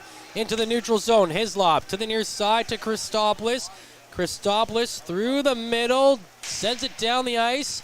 Whipped around the far side boards, over skating the puck is Petrov, and it's out to the neutral zone with Niagara on the rush. He down the left wing side tries to play it to the middle. It's blocked off his stick. It goes back to the point, and as Hislop touches the puck, no, it looks like Niagara touching the puck got called for the offside there. So the puck, the faceoff will come back outside the zone. Just a quick note on Niagara being good every year. A lot of fans around the OHL may have some disdain. I meant London, sorry. May have some disdain for the fact that they are a team that's always in contention. My disdain is from the fact that the North Bay Battalion in their first year here in North Bay could have gone in the Memorial Cup had only the London Knights made it to the Western Finals. Here comes a shot on net towards the Niagara netminder Flores. He turns aside one. North Bay get the puck back. Arnsby with a shot. And into the middle, it's picked up by the Ice Dogs, and they will clear. So North Bay goes all the way to the OHL Finals and meets Guelph. Had London got to the OHL Finals that year, they would have automatically qualified because they were hosting, and that would have meant North Bay also qualified for the Memorial Cup. But they lost in that OHL final to the Guelph Storm. The Shuck coming in, and they are still looking for their first OHL championship as a franchise. What a fun ride that was, though. You know, North Bay finally getting an OHL team back after losing the Centennials years ago. And, you expect when you get a team that, the first couple years maybe not so good, but they looked really good. That was a fun ride watching Barclay Goodrow carry that Battalion team all the way to the finals. In behind the net in the Niagara zone with 15:30 to play in the second period. 3-0 North Bay lead. Podaloo brings it down through the neutral zone and dumps it into the far side in the North Bay zone. Puck on that far side. It gets chipped up over the blue line, and Niagara can't keep it in. They come over the line and dump it back down. But again, it's Niagara's defense. Their first instinct is to drop back anytime the puck starts to come up high in the offensive zone. And that's really the opposite of the way you want to play when you're down by 3 as North Bay ice the puck. Aside from their brief power play chances, I don't know that I've seen them gain the zone with more than 1 or 2 players. They just can't get it in and get any sort of sustained pressure. Yeah, the cycle game has been non-existent to this point for the Niagara Ice Dogs. 15:08 to go. 3-0 North Bay lead. Face-off inside the North Bay end, and North Bay win the draw. They get it out to the neutral zone, but Jacob LeBlanc sends it right back in. Off the far side boards, Procession trying to chip the puck out of the zone. Still stuck on that area. And now up to the line. Procession throws a hit, and the puck is over the line and cleared down the ice. Chasing that is Van Netten for the Ice Dogs, who have been held to 6 shots this game. Van Netten from his own end sends it all the way down towards Robertson. He plays it around the end boards, down the right side, up the middle for Jackson. Jackson over the blue line, drops it back to Zito, walking in, plays it back up to Jackson, but he cannot get control of the puck. It went through his legs, and now it's played to the near side boards, where he gets control of it for Niagara, but he gives it right back to Jackson. Jackson carries it to the left side boards, now to the point. Plays it across the blue line, but it's out of the reach of Christopoulos, and he'll have to go back to the neutral zone to get it. And in fact, he sends it all the way into his own zone, where Hislop has it for North Bay. He brings it up. Go ahead. North Bay just having a tough time connecting on a few passes there. Maybe just a bit of a mental lapse here, trying to keep your head in the game. And that one's out of reach, and it will be icing called. The North Bay Battalion trying to sweep a weekend for the first time since January. They haven't won 3 games in a weekend since the last time they played the Niagara Ice Dogs. Well, it can't come at a better time, too. Like we've talked about leading up to this, couple weeks left till playoffs, so if there's a time of the season you want to get hot, it's now.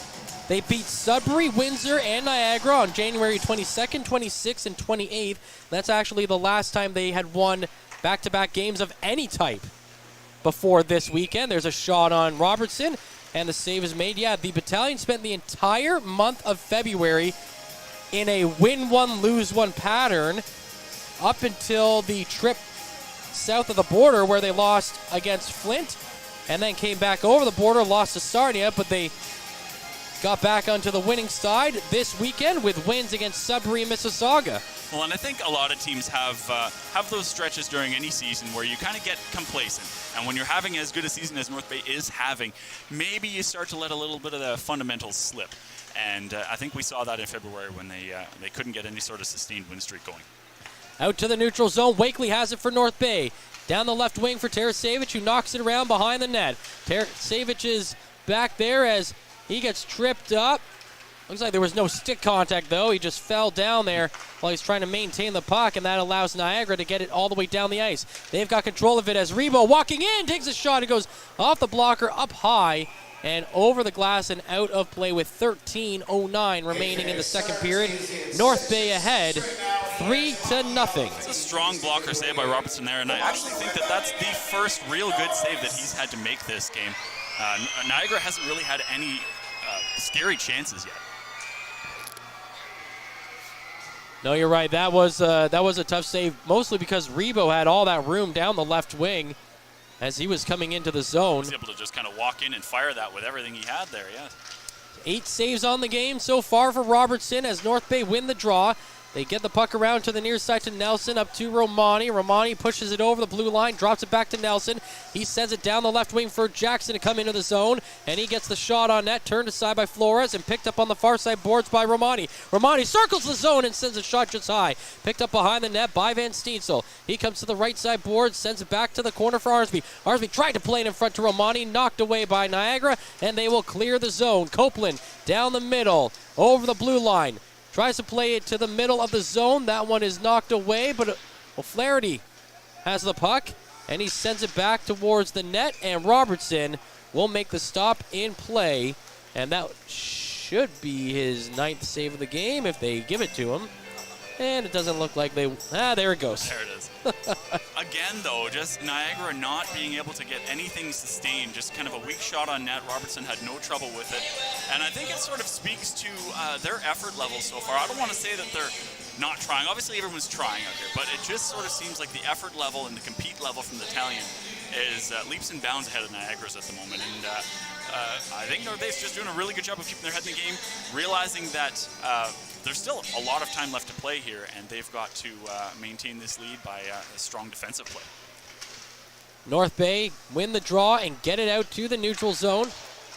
Well, that's where Van Netten takes over. He sends it back up to the North Bay end. Vermeulen comes in on side, plays it down low, and the pass back to the middle was knocked away by the Battalion. And they get it out to the neutral zone and right back in. There's a shot coming towards Robertson. It's blocked in front and picked up by Zito. Zito skating around a couple of his former teammates as he sends it up to head to McDonald. McDonald over the blue line, drops it back to Jackson. Now to McDonald in front of the net to Jackson. And his shot gets blocked. McDonald gets the puck back, skates to the top of the circle. Another shot comes in, and that one is saved by Flores. It goes to the half boards and cleared out of the zone by Niagara with 11:35 to play in the second period in this 3-0 lead for the North Bay Battalion, again, who are playing one forward short, and they've got a 7th defenseman in the lineup tonight. Here comes McDonald down the right wing side towards the Niagara net, but he gets boxed out on a very nice back check there by Ryan Van Netten, and now it's Michaud going the other way. Over the blue line, he drops it back to nobody. McDonald picks up the loose puck. He gets it up to Zito coming in on the right side. Zito to the left wing to Hislop, tries to play it through the slot for McDonald, but LeBlanc that time is able to get in the way of that pass and breaking up the play. And that allows Niagara to get it out to the neutral zone as Kevin He comes in. He goes to the left wing side, but Christopoulos knocks him off the puck. Now it's along the end boards with Hislop getting control of it for North Bay. Flipping out to the neutral zone. Terrien overskates the puck, but following that one up is Procession, and he knocks it into the Niagara end. Procession in the corner, now towards the far side. Plays it to the point to Hislop. Hislop shot comes in, deflected just high. Picking it up on the boards is he. Plays it out to the blue line, but Christopoulos is there to block it for North Bay. The shot comes in, save made, and the rebound right to the stick of Terrien is denied by Flores as well. I don't think Flores expected that pass to get through, and he had to make an unbelievable save off a reactionary play there. Good chance for North Bay. And Niagara's last sequence, like we've seen, they actually, unlike what we've seen so far, they actually looked like they had a decent chance at a 2-on-1. Hislop made a great play defensively to break it up with his stick, and it led to a couple of chances at the other end for North Bay. 10:26 to go in the second period. North Bay win the offensive zone draw, playing it back to the blue line to Kennedy. He flips it towards the end boards to Petrov. He plays it back up to the line. Kennedy has it again. He's on the far side, though. He's battling a couple of Niagara players who are coming up high on him. And Niagara get the puck off Kennedy and clear it. Kennedy, from just behind the blue line, is able to send it right back into the Niagara zone. Now Niagara have control of the puck. Down the left wing side is Rebo. He's putting on the speed, drops it back to Waddick. His shot goes in towards Robertson, and he holds onto it for stoppage in play. Halfway through the second period, it's 3-0 North Bay. We'll hear from Derek when we come back. You're watching the Frontline broadcast presented by Average Shows.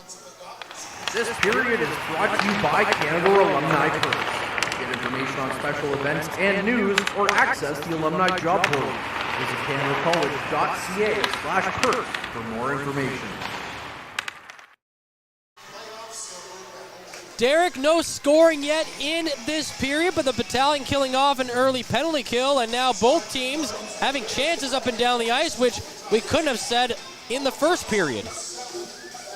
No, exactly that, Matt. North Bay did kill off that penalty early. Niagara looks to have a little bit more jump in their step in the second period, getting a couple opportunities, but Robertson's looked solid, staying square to the shooter. And the Battalion just haven't had their legs moving through the neutral zone. I want to see them a little bit more speed entering the zone and try and move the puck east-west and get that goaltender moving a little bit like they did in the first. I think they got a little bit of a wake-up call here, and you're going to see a little different team in the second half of the second period, Matt. Thanks very much, Derek. Yeah, the North Bay Battalion obviously don't want to sit back, as the Niagara Ice Dogs are a team that haven't given up less than 5 goals in a game throughout this 6-game losing streak. Not the streak you want to see. But you're right, they do have a little bit more jump in this second period. Only 4 shots in the first, but they've already got 5, and we're only halfway through the second. Here comes Wakely down the middle, makes a move, lifts the leg, drags it, and then gets denied by Flores. Now the pass out in front, and Flores denies it again. Wakely, that's the Crosby move, isn't it? The stick or the skate lift, and then the dangle. The old kick and deep backhand. It was a beautiful move with Flores with an even better save. Wow. The funny thing about Wakely's game is that he isn't a flashy guy. He just finds the open space and has a heck of a shot. But right there, we're going, okay, if he can continue to do that. Doesn't seem to be a guy who has he busts out the dangles all that often. You're right, but when he gets some open space, man, is he creative. North Bay off the draw. Christopoulos fires it in. Bouncing off the end boards. Is picked up by Lavoie on the far side, and he gets it out to the neutral zone. That's hauled down there by Hislop, and then he kicks the puck away.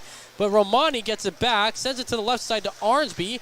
Arnsby to Van Steensel in the circle, plays it in front of Romani, and he kicked it towards the goaltender Flores, who puts the brakes on that play, and now the North Bay Battalion go offside. Van Steensel showing off his soccer skills on that one, tried to direct it on goal with his foot. I guess maybe hoping Arnsby could tap at a rebound. Yeah, you could tell that he knew what he was doing. It wasn't just one of those instances where his skate, like he was just making the motion. He was trying to redirect that one back to somebody's stick. Yeah, it was definitely an attempted pass with that skate there. 8:59 to play, 3-0 lead for North Bay in the second period. It's dumped in, flipped around to the far side boards, and Zito's shot breaks his stick in half, and now Niagara come down the other way. His shot comes in. That one deflects high and goes over the glass and out of play with 8:45 to go in this game. Yet another smart play by Hislop, just to stand in right in front of the shooter, not allow anything through, and just deflect it up where it's no danger to anyone. And we've talked about the shots that Niagara have given up now 28 for the North Bay Battalion. They've given up a combined 105 in the 2 games that they've played so far this weekend. Over 60 in the Peterborough game and 55 in the game against in Sudbury last night against the Wolves in that 5-4 overtime loss. Not really a recipe for success. You're going to have a hard time winning a lot of games when you're giving up that many shots on goal. Puck is inside the North Bay zone. Jackson was shoved hard in the boards. Up to the blue line. Shot comes in, and the puck is stopped by Robertson. And as we said, he hasn't had a lot of work, but here in the second period, he has had to make a couple of tough saves. And there's a shot that came in, again, from far out. It was at the blue line, but he saw that one in all the way and made a clean glove save. Looked it in pretty cleanly and looked very calm in making that save. I think Niagara was hoping for a tip or for it to hit something on the way through. Puck is inside the North Bay zone as the Ice Dogs win the draw. They get it around to the far side boards. Now into the corner, back up high in the zone. North Bay get the loose puck.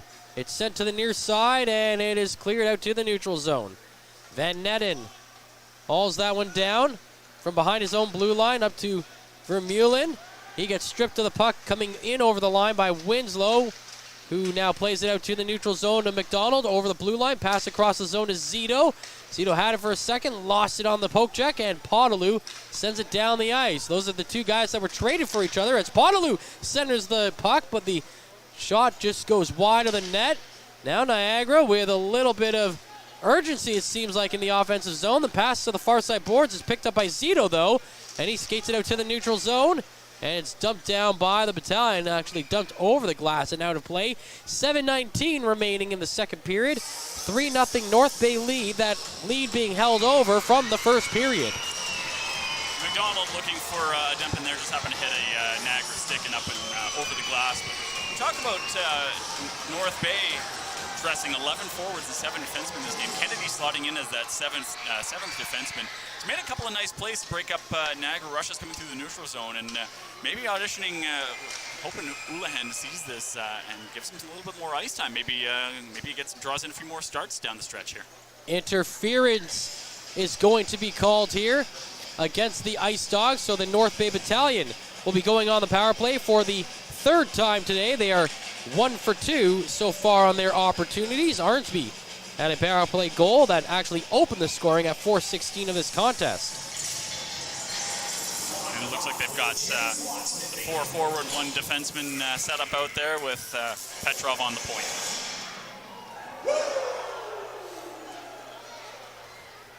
7:09 to go. North Bay win the draw, and they drop it back, but it's off the stick of Nelson, and he has to chase it out to the neutral zone. Petrov bringing that one all the way back up to the neutral zone. Now he drops it back for Jackson. Jackson down the middle to the right side to Petrov over the blue line. He flips it around the boards. It goes to the corner. Romani has it, whips it back around to the near side point to Petrov. He plays it across the blue line to Nelson. He sends it towards the back of the net to Arnsby, who puts it in the corner for Romani. Back up high to Nelson. Now he walks into the left side circle. Now below the circle, flips it back up high in the zone to Petrov. Across the right side to Jackson. Jackson in the circle, plays it back up high to Petrov. Across to Nelson, one-time shot is stopped. Rebound is turned aside by Flores and sent down the ice. What a save there. That puck actually got through Flores. It was sitting on the goal line and was pulled off by the Niagara defender. 6:10 to go in the period. With a minute remaining on the North Bay power play, Petrov through the middle, dumps it in. North Bay looking to add to their 3-0 lead. It's Jackson on the far side. Plays it to Nelson. Nelson across to the right side to Petrov. Petrov in the middle. Wakely skating in, trying to juggle with the puck here, trying to settle it down. He pulls it to the near side boards, now sends it to Petrov. He plays it back behind the net for Van Steensel. Now it's in the corner for Jackson. He sends it back up high to Petrov, across to the left side to Nelson. Nelson back to Petrov, walking in. He finds Jackson below the circle. He'll skate back up high in the zone, leaves it on the boards for Petrov, and Petrov's pass is poked away by Copeland and out to the neutral zone. North Bay might get only one shot on this whole power play as we're down to 10 seconds here, as they spend a lot of time moving the puck around up high in the zone. They might get one more rush into the zone here, and they're going to call too many men on the ice. Zito touched the puck just as Jackson was getting off, and then he kind of looked like, uh-oh, should I have done that? And then, but there's nowhere to hide on that play, right? No, the ref's right there and spotted it instantly. That's tough. It's tough to... You want to keep your head in the game, like I said, in situations like this, and that's just a mental error. You can't let that happen, but hey, it happens. And North Bay will look to improve on their penalty kill percentage here. Let's go. Yeah, the alternative was just to let it bounce off the boards and let it go into the zone, but you know, you're on the ice, you see the puck coming, you put your stick down. Almost an instinct move. As soon as it comes to you, you want to touch it, of course, yeah. So, just as the Battalion see their power play time expire, they're now on the penalty kill. Fourth power play opportunity for Niagara. The shot coming in off the blocker of Robertson and sent to the far side corner and cleared down the ice by the Battalion. Niagara, go ahead. Sorry, interesting setup there on the penalty kill with Lucan, the defender, out playing at the point. Yeah, a bit of a different look here. And the Ice Dogs almost turn it over at their own blue line. But now they come forward with the puck. Even on the power play, still struggling to come through that neutral zone. Yep. Set all the way towards Flores with another minute remaining on the Niagara power play. They're looking for their first goal of the game. Asadorian drops it back to Waddick. Played in behind the net. Asadorian trying to go in the corner, around behind the net. North Bay get a couple of guys in the slot area, and a great defensive play by Christopoulos to just make sure that the Niagara players could not get a touch on that puck in between the hash marks. From his knees, pulled the puck back and made a great pass up to Jackson to the clear. Or sorry, McDonald for the clear. 35 seconds to go in the Niagara power play. Sent to the left side. Asadorian, his pass is blocked by Hislop, but he gets the puck back on his stick. He sends it to He. Across to the right side, the shot that gets stopped, but keeping it in the zone is Rebo. He feeds it down the half boards. And the Battalion getting tied up with Niagara there. Now they get to Rebo on the left side. Played to the middle. Shot coming in. Save made and turned aside by Robertson as it's picked up by Tarasevic, and he clears it up to the line, but kept in the zone by Niagara. Their pass to the middle is blocked by McDonald, and he sends it down the ice. 3:15 to play in the second period. North Bay up 3-0, and we are back to 5-on-5 play as Jackson comes back out onto the ice. Now it's sent up ahead to Zito. He's behind the defense. Zito being poke-checked as he goes in, but he maintains possession of the puck as he goes to the boards. Now he switches spots with Jackson, who sends it up high to Nelson. Shot comes in, deflected just wide. Picked up on the near side by Hislop. He gets poke-checked off the puck, and it comes out to the neutral zone. Andrew LeBlanc sends it down. Played behind the net by North Bay. That's Nelson in the... check that, Petrov in the far side corner. He sends it down the ice. Deflected into the zone by Zito. Zito behind the net, tried to center it. Nobody there for North Bay. Now Romani comes into the area. Gets the puck up to the blue line, but it splits the D, and they have to chase it out of the zone. Right back up to Petrov coming in. Across the left side, Zito's got room. Feeds it in front, and Romani was right there on the doorstep, but he could not get the shot off. North Bay see the puck get cleared, and they send it right back in. Now Nelson's there. The shot goes through the legs of the goaltender, and then the chance from behind the net is denied. That almost looked like a shot, but it ended up being a brilliant pass down low, and almost another goal there for the Battalion. Zito's had a couple of chances as well. He actually looked like he should have drawn a penalty there on that partial break. He looked like he was almost clear and was held up a little bit on his partial break. But you're right, that pass, or that, I guess it was a shot from Nelson, but it went through the goaltender, right to the stick of Petrov, who's set up kind of in behind the net. I don't think he was expecting it. He's like, oh, I've got the puck now. It was a perfect pass that didn't start out intending to be a pass. 2 minutes to play in the second period. North Bay still up by 3. All 3 goals came in the opening 20 minutes. Van Steensel with it. Plays it to the left side to Hislop. Back in front, Romani's there, but he cannot even get a touch on that one as it's kicked away by the goaltender Flores, and now Niagara are able to clear it down the ice. 1:45 to go as North Bay get the puck in their own zone, and now they have it, moving it through the neutral zone. It's over to Arnsby on the left side, in front to Romani, and he deflects it just wide. Romani has had, I don't know how many chances now. He had a couple in the first period. He's had several now in the last 30 seconds or so, and a hand pass is being called here to blow the play down with 1:30 to go in this period. Romani with 3 shots on net tonight and an assist so far. Romani having a strong game, and Matt, also, how good does Arnsby look this game? He's got that power play goal. He's had a couple of beautiful passes, and that one would have been a tap-in had Romani been able to get enough stick on it, and that would have been one of the nicest goals I've seen in a while had that been able to be converted.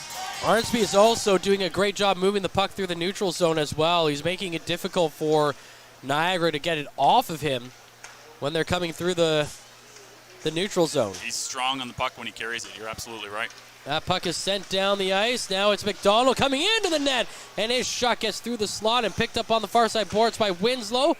He whips it back around behind the net to McDonald. McDonald centers it. Flores with a poke check and almost gave it right to a Battalion player in the slot, but it's cleared out by the Niagara Ice Dogs.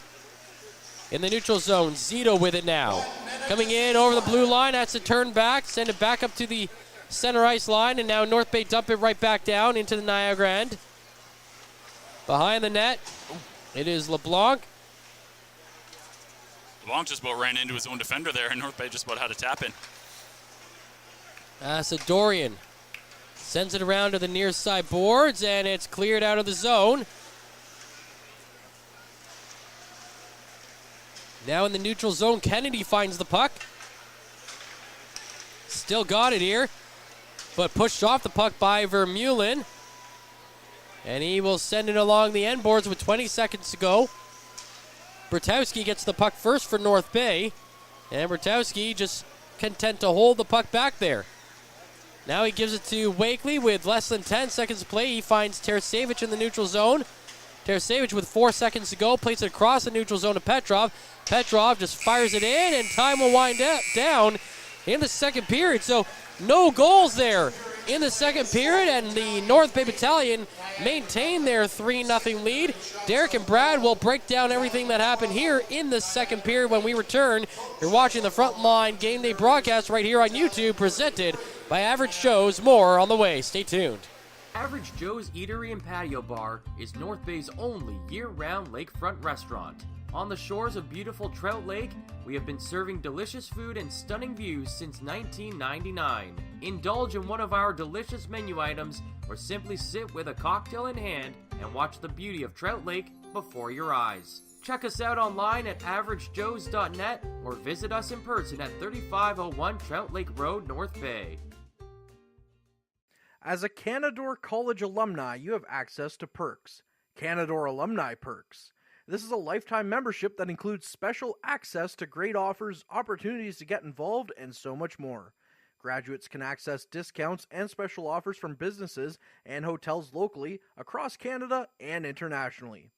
Get information on special events and news, or access the alumni job portal.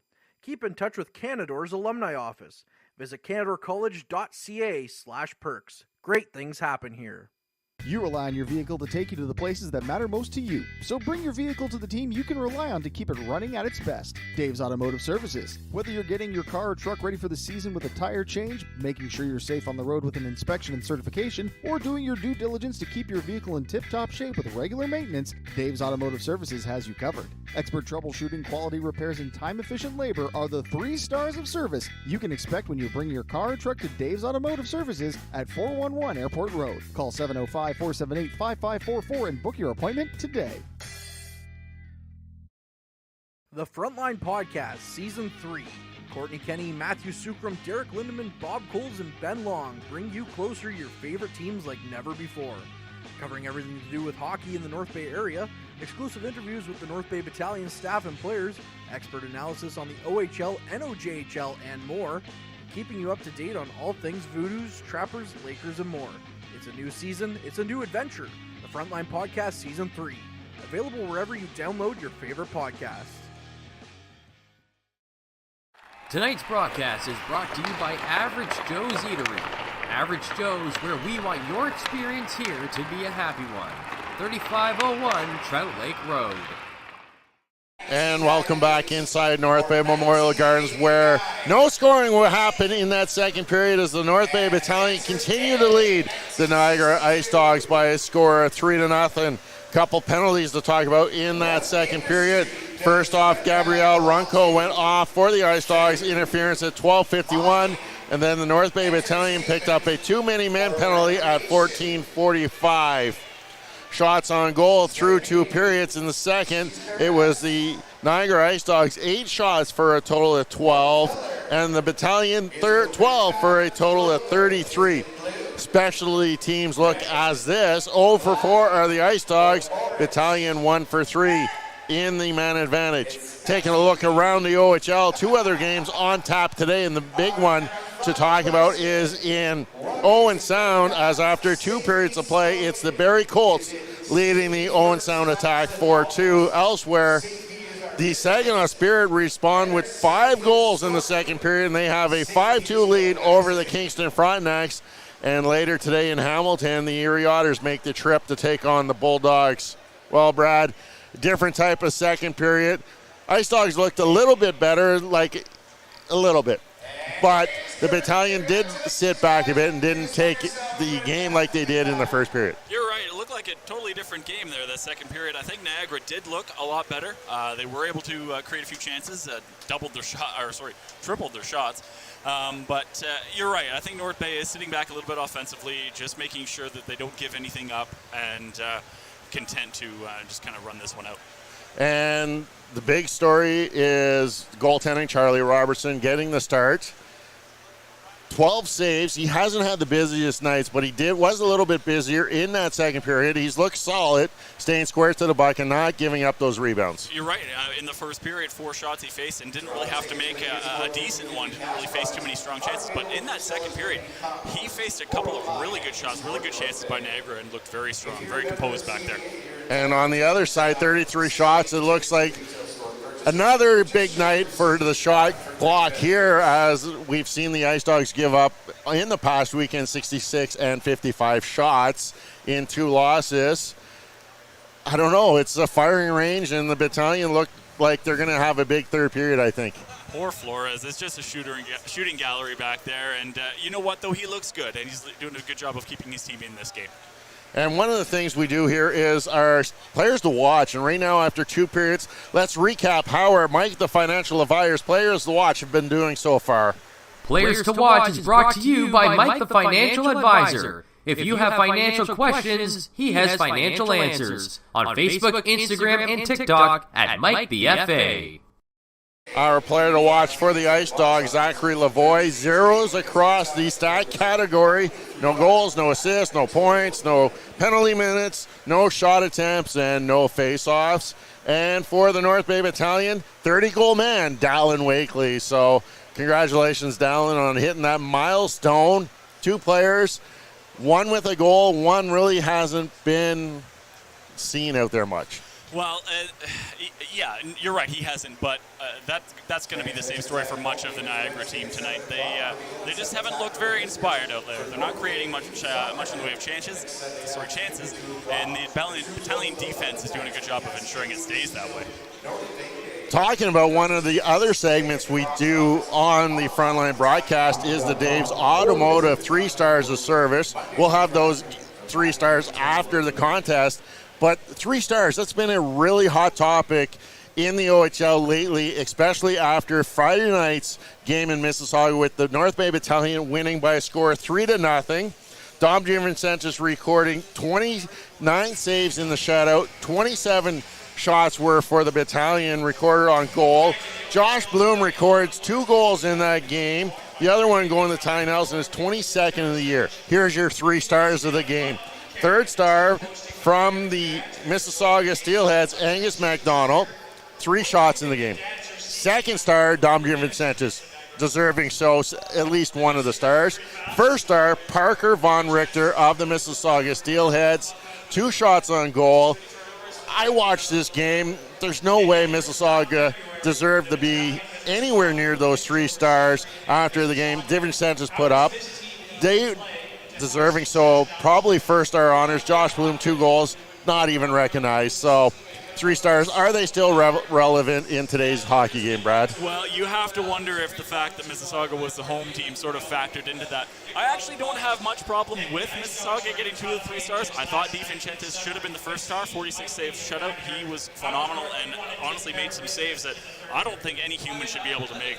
Some of those saves were just amazing, and I'm excited to hear what Ben's take is on this. But you're right, it's probably not the most relevant thing, and I think the fact that Mississauga was at home probably factored into that decision a little bit. Well, Ben, I'm going to ask you a question. Back in the days when the Centennials were here, the 3 stars meant something. They had the Molson Cup 3 stars, where every month whoever had the most 3 stars throughout the month got a special reward and got recognized. We don't see that anymore. How important them are they, and really, should we still have them as part of the game? You know, I think 3 stars is a valid thing to be doing, but the way it's done, I think, is just kind of makes it worth not very much. I remember at the start of even last season, they used to hand out slips to everyone in the media here, and we'd all write something down of who we thought the 3 stars should be in our order. That was never paid attention to. There was made one person who made the decision of these are going to be who the 3 stars are. And I think that's the way it is everywhere around the league is there's one deciding factor for every team who picks the 3 stars, and that's just who it is. And it really isn't relevant particularly to the game at hand. Some places they'll look at, just the stats, who has the most goals and points, and maybe if a goalie got a shutout, throw him in there. But that's not relevant to the picture of the story either. You need people watching the game to sit there and decide, okay, and you can do it quickly. Say, if you have 5 people say, okay, this guy should be 1st star, this guy should be 2nd star, this guy should be 3rd star, and they weigh out all of them and calculate who's got the most points for 1st star. Like, that's a, But it's time consuming if you do it that way. But it's quicker to do than me explaining it, though, even, right? Like, I think so. It's not even a complicated process to do. It's harder to explain than to do. But the way it is where you have, like, one in Mississauga's case, I think it's the owner picks them. here it's the same story. I've heard complaints from visiting, I overhear sitting next to the away radio, I hear complaints about the 3 stars, and I'm sure it's the same thing everywhere, where it's just, it doesn't mean a whole lot right now. I don't see a value in the way it's done. If it's done the right way, like back when the Centennials did it, and they actually had, award for a guy who had the most, and then throughout the year who has the most, and you could follow along because they had the rankings up on the side wall, who had the most stars each month, and then they had the top 3 players, and you could see them interchanging throughout the month. Yeah, and I think that's a valuable thing if it's actually reflective of the play and of the game and truly what's happening, not just who the homeowner wants to reward. It feels like it's more for the fans at this point, and you're right, the home team tends to sort of get skewed in that. Yeah, a lot of times you see the home team giving away pucks, mini sticks, so-and-so autograph memorabilia, so you're more likely to want your home team to give away that merchandise to attract more fans. I know in Mississauga, the television broadcast had different 3 stars based on what they thought. They did have DiVincentis up there as number 1, Bloom as number 2. Do you think that each media outlet, such as us here on the front line, better off to go what we feel as the 3 stars of the game, or go with what we see on the ice? Yeah, I think it's more valuable for us to just do our own thing. Currently, we do the official 3 stars, and that's what we cover and we report. If it's the issue of, well, this isn't really a reflection of the game, we might as well do what we saw from our broadcast being the true 3 stars and go with that, because I think that just provides more actual value to people listening. And more context of how the game actually played out. Yes, exactly. But I don't think, we haven't discussed doing that so for the meantime, we'll at least continue covering the 3 stars that are presented to us, but I think that might be something that we look at changing maybe over the off season. And I know a lot of media outlets use the 3 stars as a promotion, as a sponsorship opportunity. We have Dave's Automotive, who does an excellent job sponsoring us and doing a lot in the local community. So it gives the media outlets a little bit of wiggle room to attract another sponsor as Dave's Automotive. What about maybe going with the way such as international hockey goes as a player of the game from each team? Yeah, when we were talking about this after the Friday game, I remember you've brought that up. And I think that's a great idea also. That was what we did when we did the NOJHL showdown, is it was just player of a game from each team. And I think that's probably actually more valuable, where you could say, then you don't have a homeowner skewing, we want these people on our side to get the stars. It becomes, well, this was their best player and this was our best player. You're right, probably a lot more valuable because it's a lot more impartial. Yeah, it forces impartiality a way that 3 stars of the game doesn't. Because I know even on our broadcast, when I do post-game, a lot of times I'll be like, here's your 3 stars of service, blah, blah, blah, run them down and be like, and here, honorable mention, I would like to scroll out to some people that we saw more fit that probably should have been up in those 3-star rankings. You know what, lots of discussion on the 3 stars. We're not going to have the final say on the OHL or the CHL, how they go about doing their business, but what we can have some discussion around is how we feel it could be handled and how it could be better fit into today's hockey game. Yeah, and I think it's, our job as the media to facilitate these types of discussions too, right? Like we won't get to decide, and they're not going to ask us directly what we think. But if we provide that discussion in the hockey community, that's what we really like. That's what our job is, to bring that to people to have that discussion. So well said, and exactly that, Brad. The game at hand, though, North Bay Battalion, 20 minutes left. What does North Bay have to do to hold on to this 3-goal lead? I don't think they have to change a thing. I think that if they do exactly what they've been doing through 40 minutes so far, they're going to walk out of here with their 3rd win in a row and a perfect weekend. Now let's roll to the other side of the ice. The Ice Dogs, still 20 minutes left. You're down 3. What are you doing to try and get back into this, and can you? Well, the way it's looked so far, it doesn't look like it, no. But I think if you, puck's in deep, forecheck hard, try and draw some penalties. If you, we've talked about it, Matt kind of touched on it earlier. Despite Niagara not having the strongest season, their power play on the road is actually 6th ranked in the league. So if they can get themselves a couple of power play chances here, they can get right back in this. And I think that's key is for the North Bay Battalion is come out strong, stay out of the penalty box, and secure this win. 2 big points on the board. You know, Barrie is leading to this afternoon in Owen Sound. You want to keep that 3-point lead in the top of the Central Division. When we come back, it's the North Bay Battalion leading the Ice Dogs by a score of 3-0. Matt Sucrum will rejoin Brad Brooks for all the action of the third period as you are watching Ice Dogs Battalion on the front line. Meals are a special time for families to gather, share their day, and spend quality time together. Those dinners are made extra special when you add tropical produce found in the markets and grocery stores that carry La Huerta imports. La Huerta knows the importance of family, so they know which quality products make the best quality meals for your customers, whether it be Mexican Hass avocados, Brazilian figs, Ecuadorian red dragon fruit, or something just as exotic and special. To get your supply of the best tropical produce at competitive prices with brands buyers trust, contact La Huerta Imports at 705-752-1478.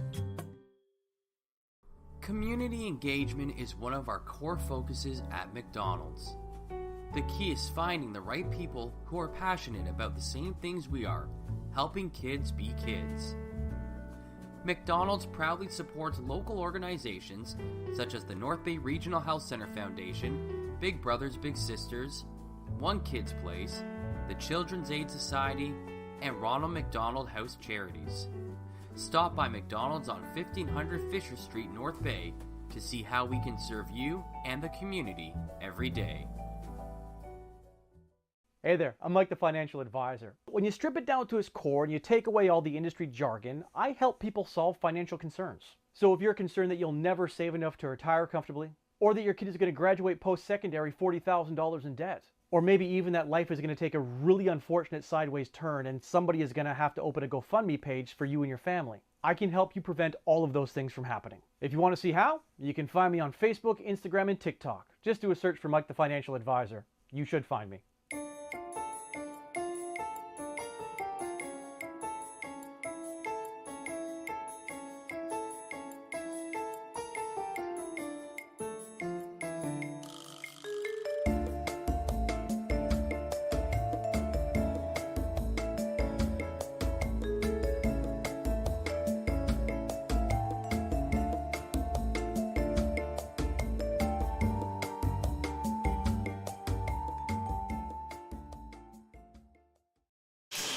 Welcome back. Matthew Sucrum with you here alongside Brad Brooks. There's 20 minutes on the clock remaining in this game, and the North Bay Battalion are ahead 3-0 over the Niagara Ice Dogs. There's been 7 penalties called in this contest, 4 against the Battalion, 3 against the Niagara Ice Dogs, but I wouldn't say it's really been a chippy game. Those have just been, you know, the run-of-the-mill infractions that occur over the course of a hockey game, as right off the draw it's flipped into the North Bay bench. Yeah, nothing out of the ordinary so far this game, and like we've said, Battalion have done a very good job killing off those penalties that they've taken. They're ahead 3-0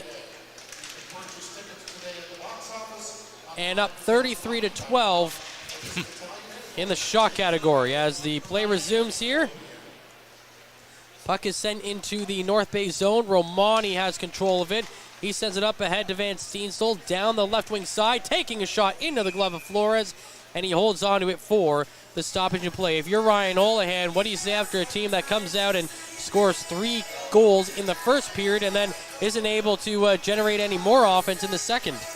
I don't even know that that's not by design. I think that he's focused on defense first here at this point. And when you're tripling them in goals and in shots, I don't think that you really have to change too much or really push much more offensively.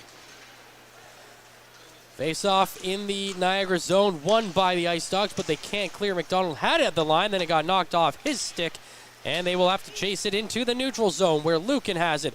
Plays it across to McDonald, and well, he gloved it down and then fed it into the skates of Zito, and this time Zito didn't touch the puck, unlike the time when he did, where there was too many men on the ice. So learning his lesson there, I guess, but that allows Niagara to clear the puck. He'll touch it when he's the 6th man on the ice, but he won't touch it on a hand pass. So, yeah, you're right. He might have learned his lesson. Zito over the blue line to the left side. Jackson to the middle to Nelson, back to Zito, wide open, and then at the last second getting his body in the way was Jacob LeBlanc, and blocking that shot from Zito. Gorgeous passing play by North Bay coming in, but LeBlanc broke that up deftly. Now it is McDonald skating through the neutral zone over the blue line, dumping that one into the Niagara end, and picked up behind the net by Rebo. He plays it to the right side to LeBlanc, and he gets it out to the neutral zone, fired right back in by Avery Winslow. Whipped around the boards to the near side and at the line, kept in, coming onto the ice by Wakely, but then very quickly cleared out by Niagara.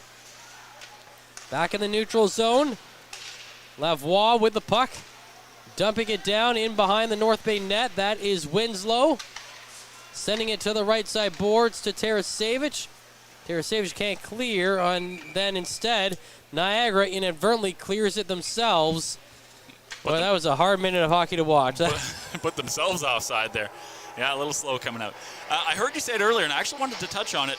When Wakely scored his goal, I heard you say for Wake's sake, and I just wanted to touch on that because I think it's really great for such a young kid to be so involved in the community he now lives and plays in. He's got a foundation that he champions called Wake's Sake, where it's he supports the homeless population in North Bay and surrounding area, population that's unfortunately grown exponentially over the last half decade or so. So it's nice to see him giving back to his community, and such a young kid with great core values. Yeah, once a week he goes and helps serve dinner at the gathering place. There's a chance on net, stopped, and then the rebound chance is denied as well. Now Tarasevich gets it up to Wakely. He sends it in, and it's just wide.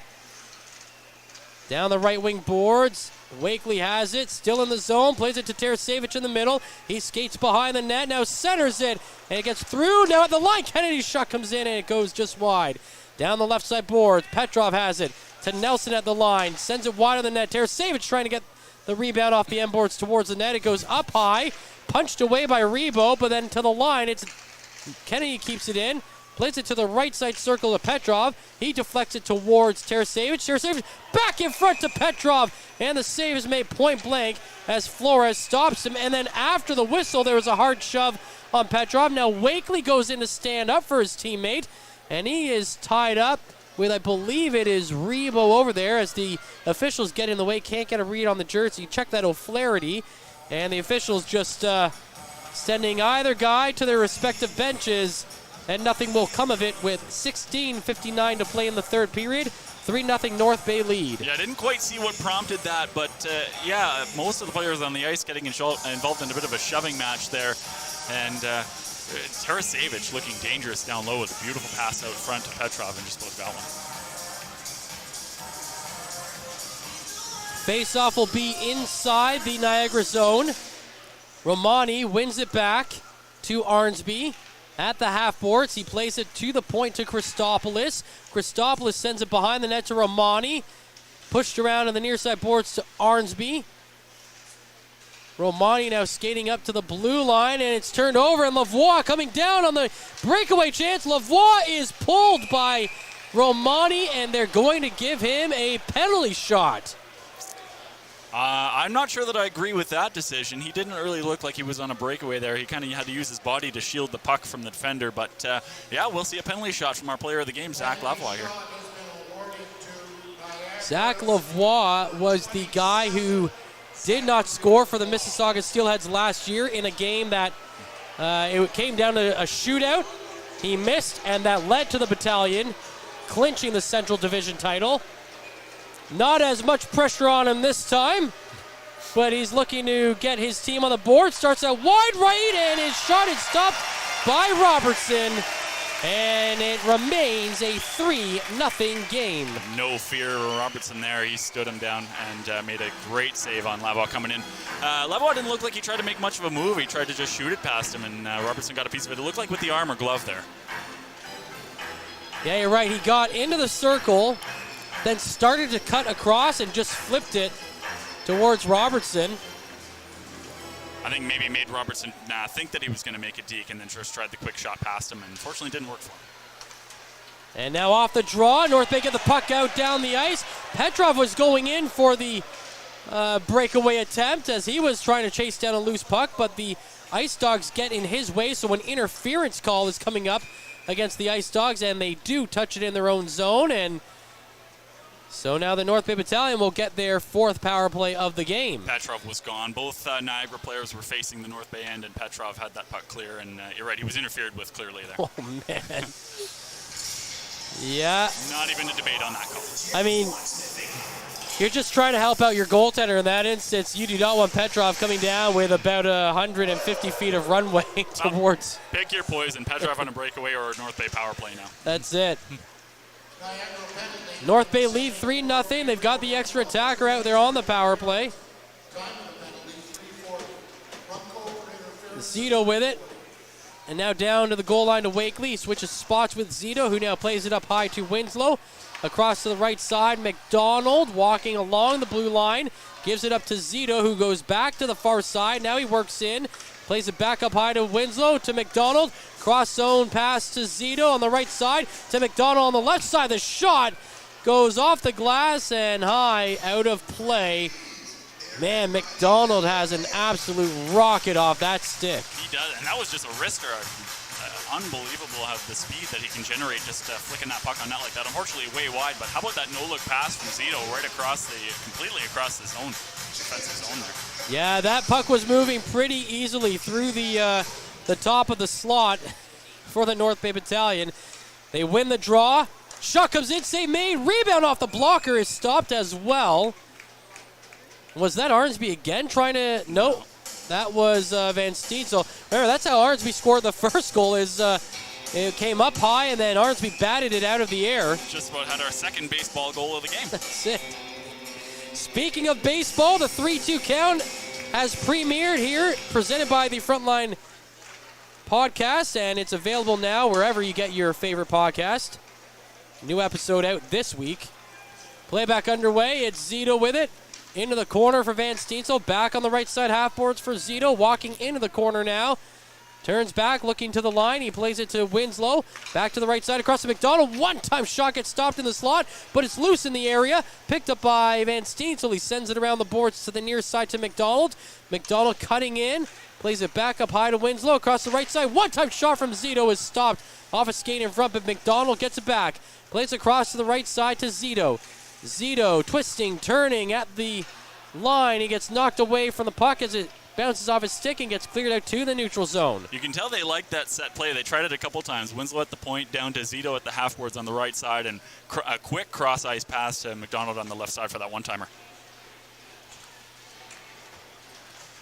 20 seconds to go in the power play as North Bay bring it through the neutral zone. Petrov has it at the line.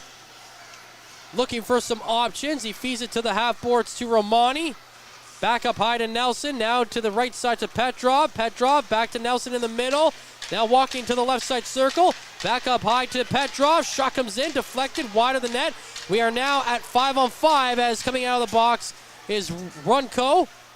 And it's played back up high in the zone to Nelson and gets another shot. And that one's just tipped wide. Looks like it went off the skates of Romani in front of the net. Check that Arnsby that time. Now Arnsby in the corner. Plays it along the boards. Tried to get to Jackson. He can't control it there, and it's sent out of the zone.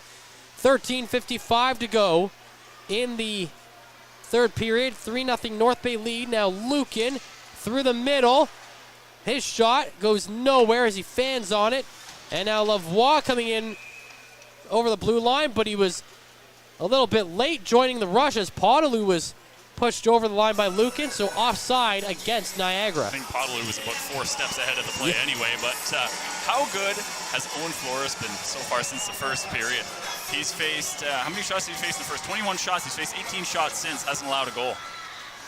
Yeah, Flores has got into one game earlier this season for the North Bay Battalion. There's a shot on net, and that one is a save made by Robertson.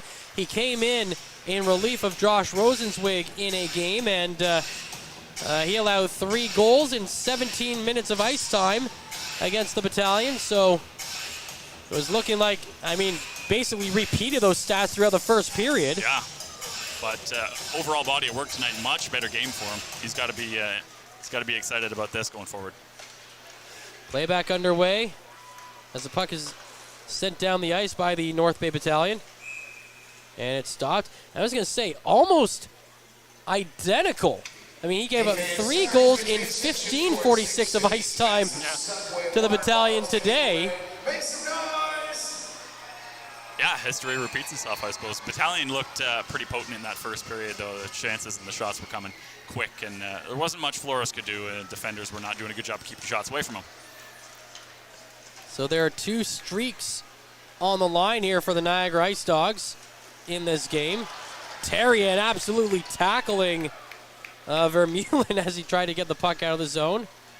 And those streaks are, they haven't allowed less than 48 shots in a game in almost 2 weeks. And they haven't given up less than 5 goals in a game during this 6-game losing streak. So the Battalion are 2 goals away from extending that. And what are we at now? About 11 shots away. Check that, 9 shots away from doing that one as well. Talk about streaks for a second, and I don't want to jinx it, but North Bay didn't give up a goal. I'm not going to say the word either, but North Bay didn't give up a goal on Friday to Mississauga. They have not given up a goal yet tonight. Obviously, it's Robertson in net tonight instead of DiVincentis, but as a team, it's almost 6 straight periods now without a goal given up. And that's just the kind of defense you want to see your team playing, especially against teams that are much lower than you in the standings. And again, with 2 stiffer tests coming up this week, with Owen Sound and London coming into the Gardens. And they will also hit the road for a date against Oshawa on Friday night. Yeah, probably the stiffest competition that they'll face in the last little bit of the season here. 12:20 to play. Puck sent out to the neutral zone. Winslow has it coming in over the blue line. 3-0 North Bay lead as Van Steensel plays it to the point to Wakely. He sends it in behind the net, tries to feed it in front, and that one doesn't work. Now Wakely has it on the corner. He finds Tarasevich, who flips it to the far side boards. Nelson pinching all the way in. Now it's back behind the net to Tarasevich. He's looking down towards the blue line. He gets it up to the circle to Wakely. Wakely plays it back to the boards to Tarasevich, but he's knocked away from the puck, and that is cleared out of the zone by the Ice Dogs. Poke check made by Hislop to get it away from the oncoming Ice Dog, and now it's Winslow going all the way down the ice, drops it back to McDonald. McDonald through the hash marks, gets a shot, but that goes wide on the backhand.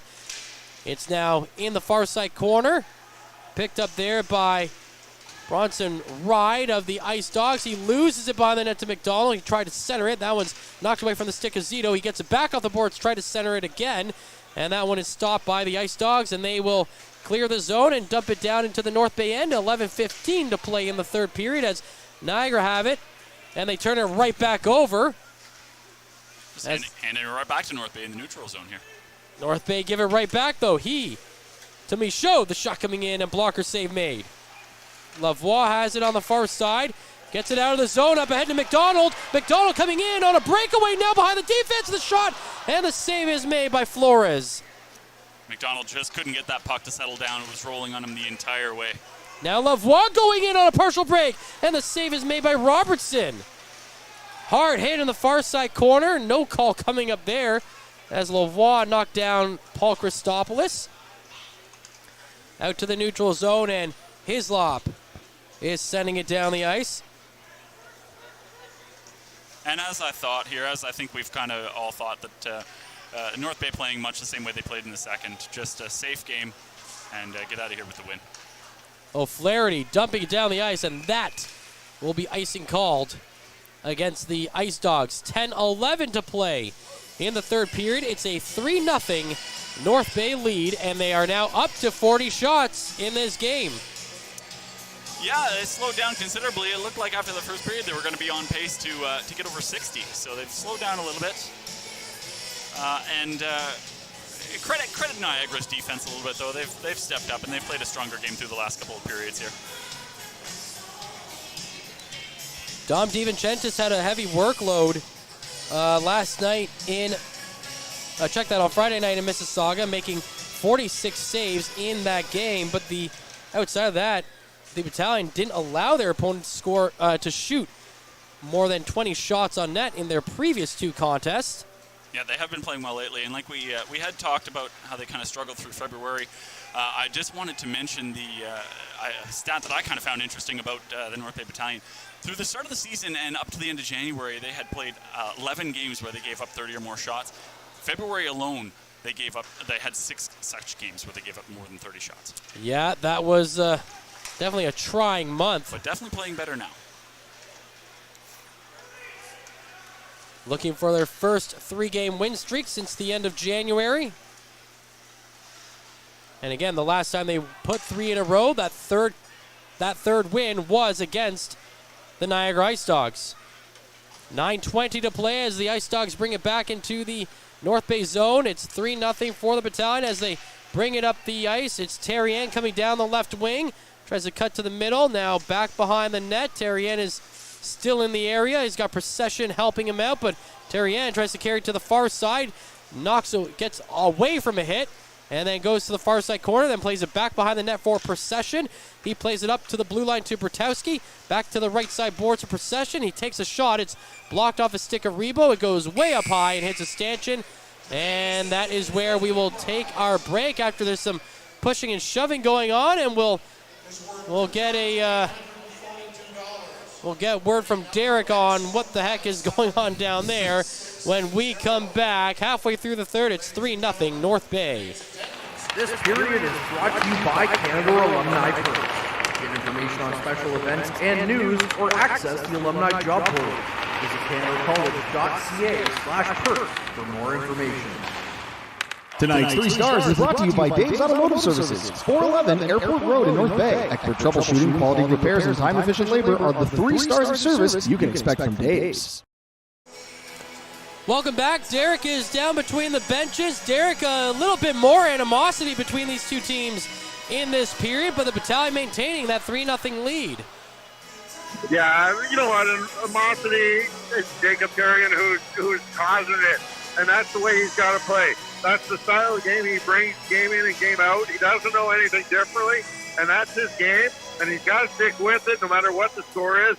And if he wants to stay in this lineup, that's the type of game he needs to play.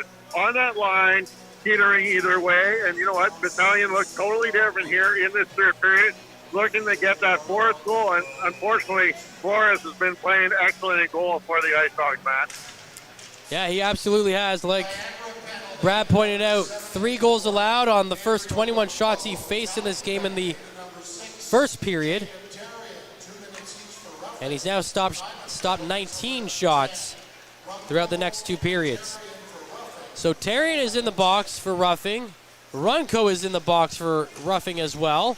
And so we have 4-on-4 for the next minute and a half as play resumes.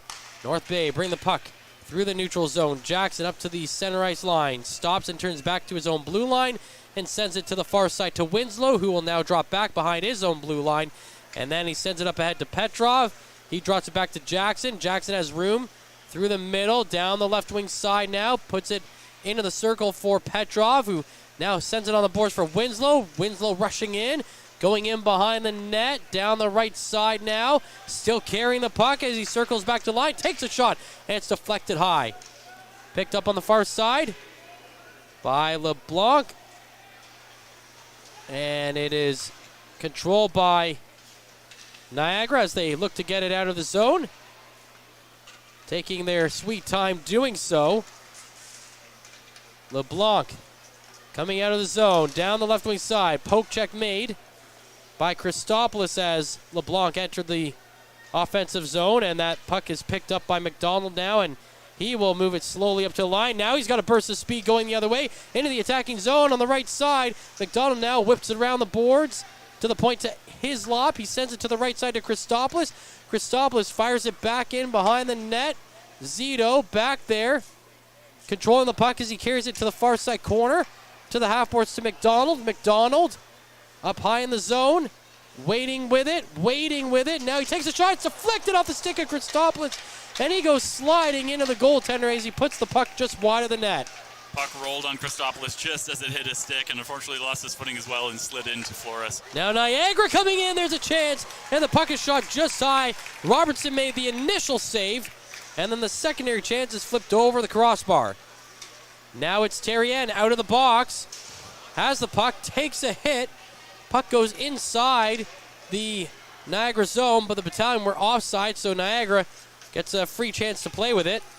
Terry, a little bit smaller stature for a player, but he is not afraid to play physical, and he definitely plays a big game. 6:10 to play in the third period. North Bay ahead 3-0. And again, back to 5-on-5 now after the 4-on-4 for 2 minutes there. But the whistle never blew. That was just a continuous 4-on-4 the entire time. Yeah, I think the refs are content to. Here comes Petrov down the ice, and he makes the save. And I mean, there was no calls made by the officials. The puck never went out of play. No one froze the puck. There's no icing. Yeah, this period's going by pretty quickly. We're already down to just under 6 minutes left. That seemed to happen really fast. The Battalion holding Niagara to 17 shots. Niagara's last win, 6-2 victory over Sudbury on February 19th. Just 3 wins since the New Year's, and 10 points total with 4 overtime losses in that span. You gotta figure it's tough for Niagara to show up every game when you go that long with so few wins. It's tough to keep your head in the game, but they're looking pretty strong here the last couple periods. They've really taken it to North Bay physically. Tarasevich down the left wing, plays it to the middle. Nelson takes the shot. It goes off his skate and to the near side half boards. It's Lukin. Lukin working up high in the zone now. Plays it to the half boards to Wakely. Now to the corner to Tarasevich. Tarasevich plays it up high to Lukin. Shot coming in just wide of the net. Played on the half boards to Wakely. Now to the point to Nelson. Nelson puts on the brakes, goes to the right side, takes a shot, and it's off the blocker of Flores and out of play with 5:02 to go. Again, Nelson with another deft play coming in, making a nice move on the defender to get some space in the offensive zone, come and take a hard shot on Flores, but Flores up to the task again, getting the blocker on it.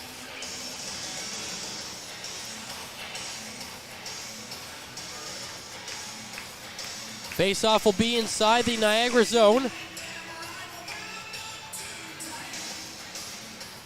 Asadorian got waved out. LeBlanc comes in and he wins the draw. Niagara clear the puck quickly, but Arnsby has it just behind the blue line. Then he tried to make a move around LeBlanc, and LeBlanc throws a check in the direction of Arnsby, and that is going to draw a call against LeBlanc. And with 4:52 remaining in the third period, North Bay will be on the power play for what should be the 5th time today. Really smart play by Arnsby. Niagara was just put to clear it out of their own zone. Arnsby gloves it down just outside the blue line. Makes a smart little play to chip it back past the defender, and as he tries to get around him, he gets upended. Niagara penalty to number 4, Jacob LeBlanc. 2 minutes for tripping. Battalion looking to get one more here on the power play. Yeah, they would love to have one more here to get the crowd here something to cheer about. And also ice this game. This game's not over. No, you're not wrong there. Well, Flaherty just had a nice chance there. That just both snuck in. Back on the counterattack. The Battalion coming in, put it on net. Deflected, turned aside by Flores, and then a secondary chance is put the other way as well. North Bay are up 3-0, and they have the man advantage for another minute 15 as they bring the puck again through the neutral zone, get it over the blue line. Romani to the right side circle to Arnsby. Arnsby looking to feed it through some skates. That didn't work, but he gets it back to the line, and then it's turned over. And the Ice Dogs the other way go 2-on-2. Lavoie, Tassadorian, the shot comes in, and the save is made by Robertson, and he plays it out quickly to Nelson. North Bay having no trouble gaining the zone on the power play here, but seem to be struggling to keep the zone. And Robertson had to be sharp there. Quick little glove save, and then quickly plays it to his defender. It's a good-looking penalty kill for the Ice Dogs. 3:34 to play in the period. 35 seconds to go on the power play. North Bay bring it into the zone. Van Steensel to Zito behind the net. Zito trying to chase it to the line. It's knocked away from his stick, and it's sent all the way down the ice. And Robertson will play it to the far side boards to McDonald. McDonald coming through the zone. Down the middle to the right side. And it's sent back the other way again. by the Ice Dogs penalty kill. This is their best penalty kill that I've seen this game. They are not letting North Bay get in at all. Quickly clearing that every time. There's another one. Power play over. Back to 5-on-5. Here come the Ice Dogs, gaining the attacking zone. Into the corner, now chipped along the end boards. It's Nelson picking it up. Check that, Winslow picking it up, sending it to Van Steensel. And Van Steensel sends it down the ice. Nice hit in the corner there by North Bay. And McDonald able to keep the zone here on Niagara's clearing attempt. And it's Terrien coming in on the left wing side. Gets pushed to the bottom of the circle. Now behind the net, Zito gets hit hard. And he is on top of the puck, trying to avoid a dog pile there. Somehow maintain possession of that puck, too. That's right. Still in the corner with it here. He tried to feed it behind the net to Terrien, but it's knocked off his skate, and it's out to the neutral zone. Carried in by LeBlanc. Gets up to Lavoie. Lavoie plays it to the near side. Now it's knocked away by North Bay and sent out to the neutral zone to Terrien. He gets knocked off the puck. And it's the other way towards Robertson, and he makes the stop. Looked like it caught him. He seemed to juggle it a little bit there on the save, but quickly covers it up. Robertson, in his first year with the North Bay Battalion, has stopped 19 shots. 1:46 to play in this game. It's 3-0 for the North Bay Battalion. Robertson 7-6-0-1 on the season. And down 3, Niagara's actually pulled their goalie here with 1:46 to go. Niagara's going to try and get a goal with the makeshift power play. Well, they'd certainly like to try to get one here. Looks like they've called a timeout as well. And they have called a timeout, you're right. Come up with a game plan here. So in their last few games, we said they're on a 6-game losing streak. They've been shut out in one of those games. That was a 6-0 loss to Peterborough You had to go on and Friday. say the word. You had to go and say the word shutout. And they have only scored more than 2 goals 3 times in this 6-game losing streak. A 10-7 loss to Oshawa, 5-2 loss to Sault Ste. Marie, 5-2 loss to Sudbury, 9-4 loss to Barrie, 6-0 to Peterborough, and 5-4 in overtime to Sudbury last night. So not only have they been letting in a lot of goals, they have found it tough to score as well. And the few games they score a bunch, like you said, they scored 7 in one game, but they gave up 10. So even when they are scoring, they're still losing. Allowing 5.1 goals against per game average this season.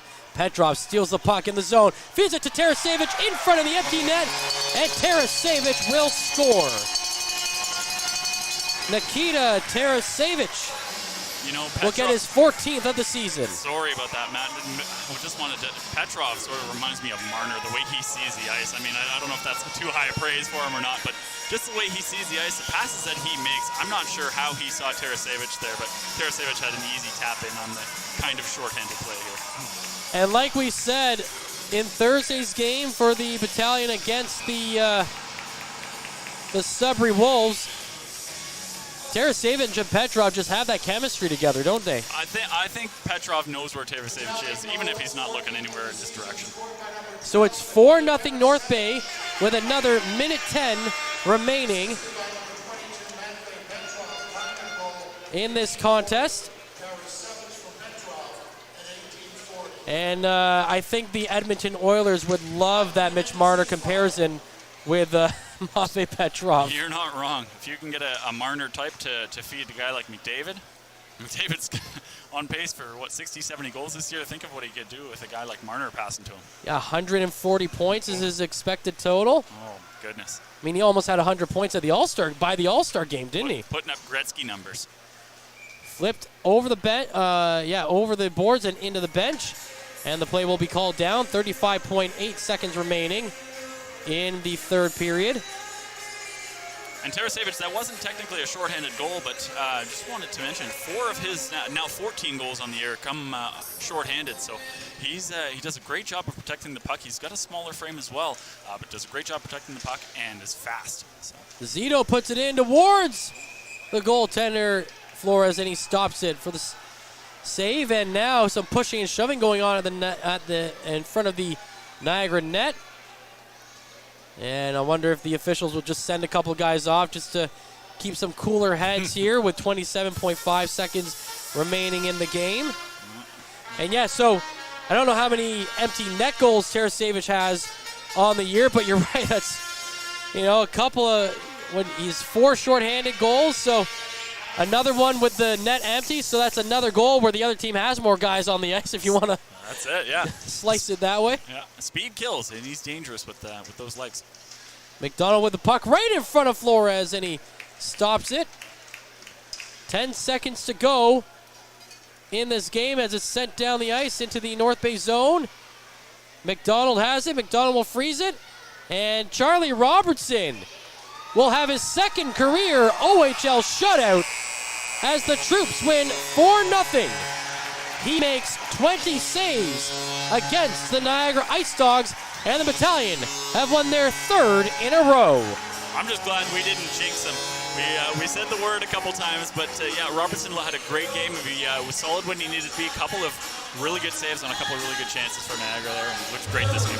Charlie Robertson had an 18-save performance against Ottawa early this year, and the Battalion won that game 5-0. So Robertson with his second career OHL shutout. Dom DiVincentis has 3 career OHL shutouts. I just want to interrupt you. You're a pitcher, Matt. You should know better. If he hasn't thrown a hit all game, you don't say the word. I'm not the one on the ice making the save, so. I don't think Matt's very superstitious, but he should at least be a little stitious. Thank you, Michael Scott. All right, Brad, it's a pleasure having you here on the broadcast. We'll definitely have you throughout the course of the season and into the playoffs. And it's been a pleasure bringing you this game right here on the Frontline broadcast. I'm going to sign off, and Derek and Brad will break down this game in the La Herda Imports post-game show. And we'll be right back on the Frontline broadcast presented by Average Joe's. Average Joe's Eatery and Patio Bar is North Bay's only year-round lakefront restaurant. On the shores of beautiful Trout Lake, we have been serving delicious food and stunning views since 1999. Indulge in one of our delicious menu items, or simply sit with a cocktail in hand and watch the beauty of Trout Lake before your eyes. Check us out online at averagejoes.net or visit us in person at 3501 Trout Lake Road, North Bay. As a Canadore College alumni, you have access to perks. Canadore Alumni Perks. This is a lifetime membership that includes special access to great offers, opportunities to get involved, and so much more. Graduates can access discounts and special offers from businesses and hotels locally, across Canada, and internationally. Get information on special events and news, or access the alumni job portal. Keep in touch with Canadore's alumni office. Visit canadorecollege.ca/perks. Great things happen here. You rely on your vehicle to take you to the places that matter most to you. So bring your vehicle to the team you can rely on to keep it running at its best. Dave's Automotive Services. Whether you're getting your car or truck ready for the season with a tire change, making sure you're safe on the road with an inspection and certification, or doing your due diligence to keep your vehicle in tip-top shape with regular maintenance, Dave's Automotive Services has you covered. Expert troubleshooting, quality repairs, and time-efficient labor are the 3 stars of service you can expect when you bring your car or truck to Dave's Automotive Services at 411 Airport Road. Call 705-478-5544 and book your appointment today. The Frontline Podcast, Season 3. Courtney Kenny, Matthew Sukram, Derek Lindemann, Bob Coles, and Ben Long bring you closer to your favorite teams like never before. Covering everything to do with hockey in the North Bay area, exclusive interviews with the North Bay Battalion staff and players, expert analysis on the OHL, NOJHL, and more, keeping you up to date on all things Voodoos, Trappers, Lakers, and more. It's a new season, it's a new adventure. The Frontline Podcast Season 3. Available wherever you download your favorite podcasts. And welcome back inside Memorial Gardens, where the North Bay Battalion have shut out the Niagara Ice Dogs by a score of 4-0. Only one goal in that third period. It was an empty net goal by Nikita Tarasevic, unassisted at 18:40. That was all of the scoring the Battalion needed in this game. Shots on goal in the third period, the Ice Dogs 8 for a game total of 20. The Battalion 12 for a game total of 45. Specialty teams, it was the Ice Dogs 0 for 4 on the man advantage. Meanwhile, the Battalion did get 1 goal on 5 opportunities. Taking a look around the OHL, 3 other games on the schedule tonight. 2 others are finals, and it is the Barrie Colts hanging on to defeat the Owen Sound Attack by a score of 6-3. So with both teams winning, the Battalion will still remain 3 points ahead of the Colts for tops of the Central Division. The other final, the Saginaw Spirit have defeated the Kingston Frontenac 7-3. And 12 minutes into the game in Hamilton, as the Erie Otters and Hamilton Bulldogs are still scoreless in that game. Well, Brad, third period looked a little better for the North Bay Battalion. They seemed to pick it up a little bit. Got the empty netter from Tarasevich. Zachary Lavoie stopped on a penalty shot. Charlie Robertson ended out picking up the shutout. So a lot of positives for the Battalion. A lot of positives, and I think they will change that. That goal was not assisted by Tarasevich. I think they'll change that quickly because Petrov made a very pretty pass to Tarasevich for that empty net goal. And you're right, Robertson looked solid, especially on that penalty shot that he just stopped from Lavoie. And it has been updated, so Petrov picking up 2 assists in this game. So he's added another couple assists along with Kyle Jackson having a 2-point game for himself. And that brings us to the 3 stars of service as brought to you by Dave's Automotive. Tonight's 3 stars is brought to you by Dave's Automotive Services, 411 Airport Road in North Bay. Expert troubleshooting, quality repairs, and time-efficient labor are the 3 stars of service you can expect from Dave's. These 3 stars of service as approved by myself, so I'm happy with these 3 stars. 3rd star from the North Bay Battalion, 20 saves, picking up his 8th win of the season. 2nd shutout, Charlie Robertson. 2nd star with 2 assists in tonight's game, Kyle Jackson. And your 1st star, birthday boy, 30-goal scorer, Dallin Wakely. So, impressive display. 3 stars, I think, were on point. Dallin Wakely adding that 30th goal, definitely deserving a 1st star. Well, I agree, and you know that he wanted to score on his birthday and get that 30th. And Kyle Jackson, a couple of points. Wakely ended up beating him in the race to 30, but I think Jackson's 30th is coming. One of the neat things that you see, and we saw it after the game, is Michael Potaloo at center ice. He got traded during the season from the Battalion. His teammates, former teammates, went over and said, talk to him after the game, and this will be the last time the Ice Dogs are in town. The Battalion will take them on one more time in Niagara coming up on the 25th, but probably the last time, well, it's definitely the last time we're going to see the Ice Dogs up here in North Bay this season. Yeah, and I think that was more of just Potaloo coming over and probably saying happy birthday to Wakely and congratulating him on getting that 30th. Wow, it was an exciting night here at North Bay as they pick up another victory, 3 straight now. Looking ahead to next week, a rare Wednesday night occurrence as the Owen Sound Attack will be in North Bay to take on the Battalion. That's Wednesday the 8th of March. That's going to be a 7 o'clock start. And then on Friday, the North Bay Battalion will be on the road to take on the Oshawa Generals. And then they'll conclude a 3-game week as they will host the London Knights next Sunday afternoon, 2 o'clock start again. For the front line, a quiet week. Only the 2 games on the schedule, just the 2 Battalion games. The Powassan Voodoos are on the road. The North Bay U18 Trappers have 1 game remaining in their regular season. They'll be taking on the U16 Trappers. That game will be Saturday in Sturgeon Falls, so that will not be on the front line. And then back here in London on Sunday. So an interesting week ahead for the guys at the front line. Not too many games for the Battalion this week. You're right, just the 2, so that just means more practice time. More practice time for us. As always, the final here was the North Bay Battalion shutting out the Niagara Ice Dogs 4-0. For everyone here at the front line, Ben Long, Brad Brooks, Matt Sukram, Courtney Kenny, I'm Derek Lindeman. So long from Memorial Gardens.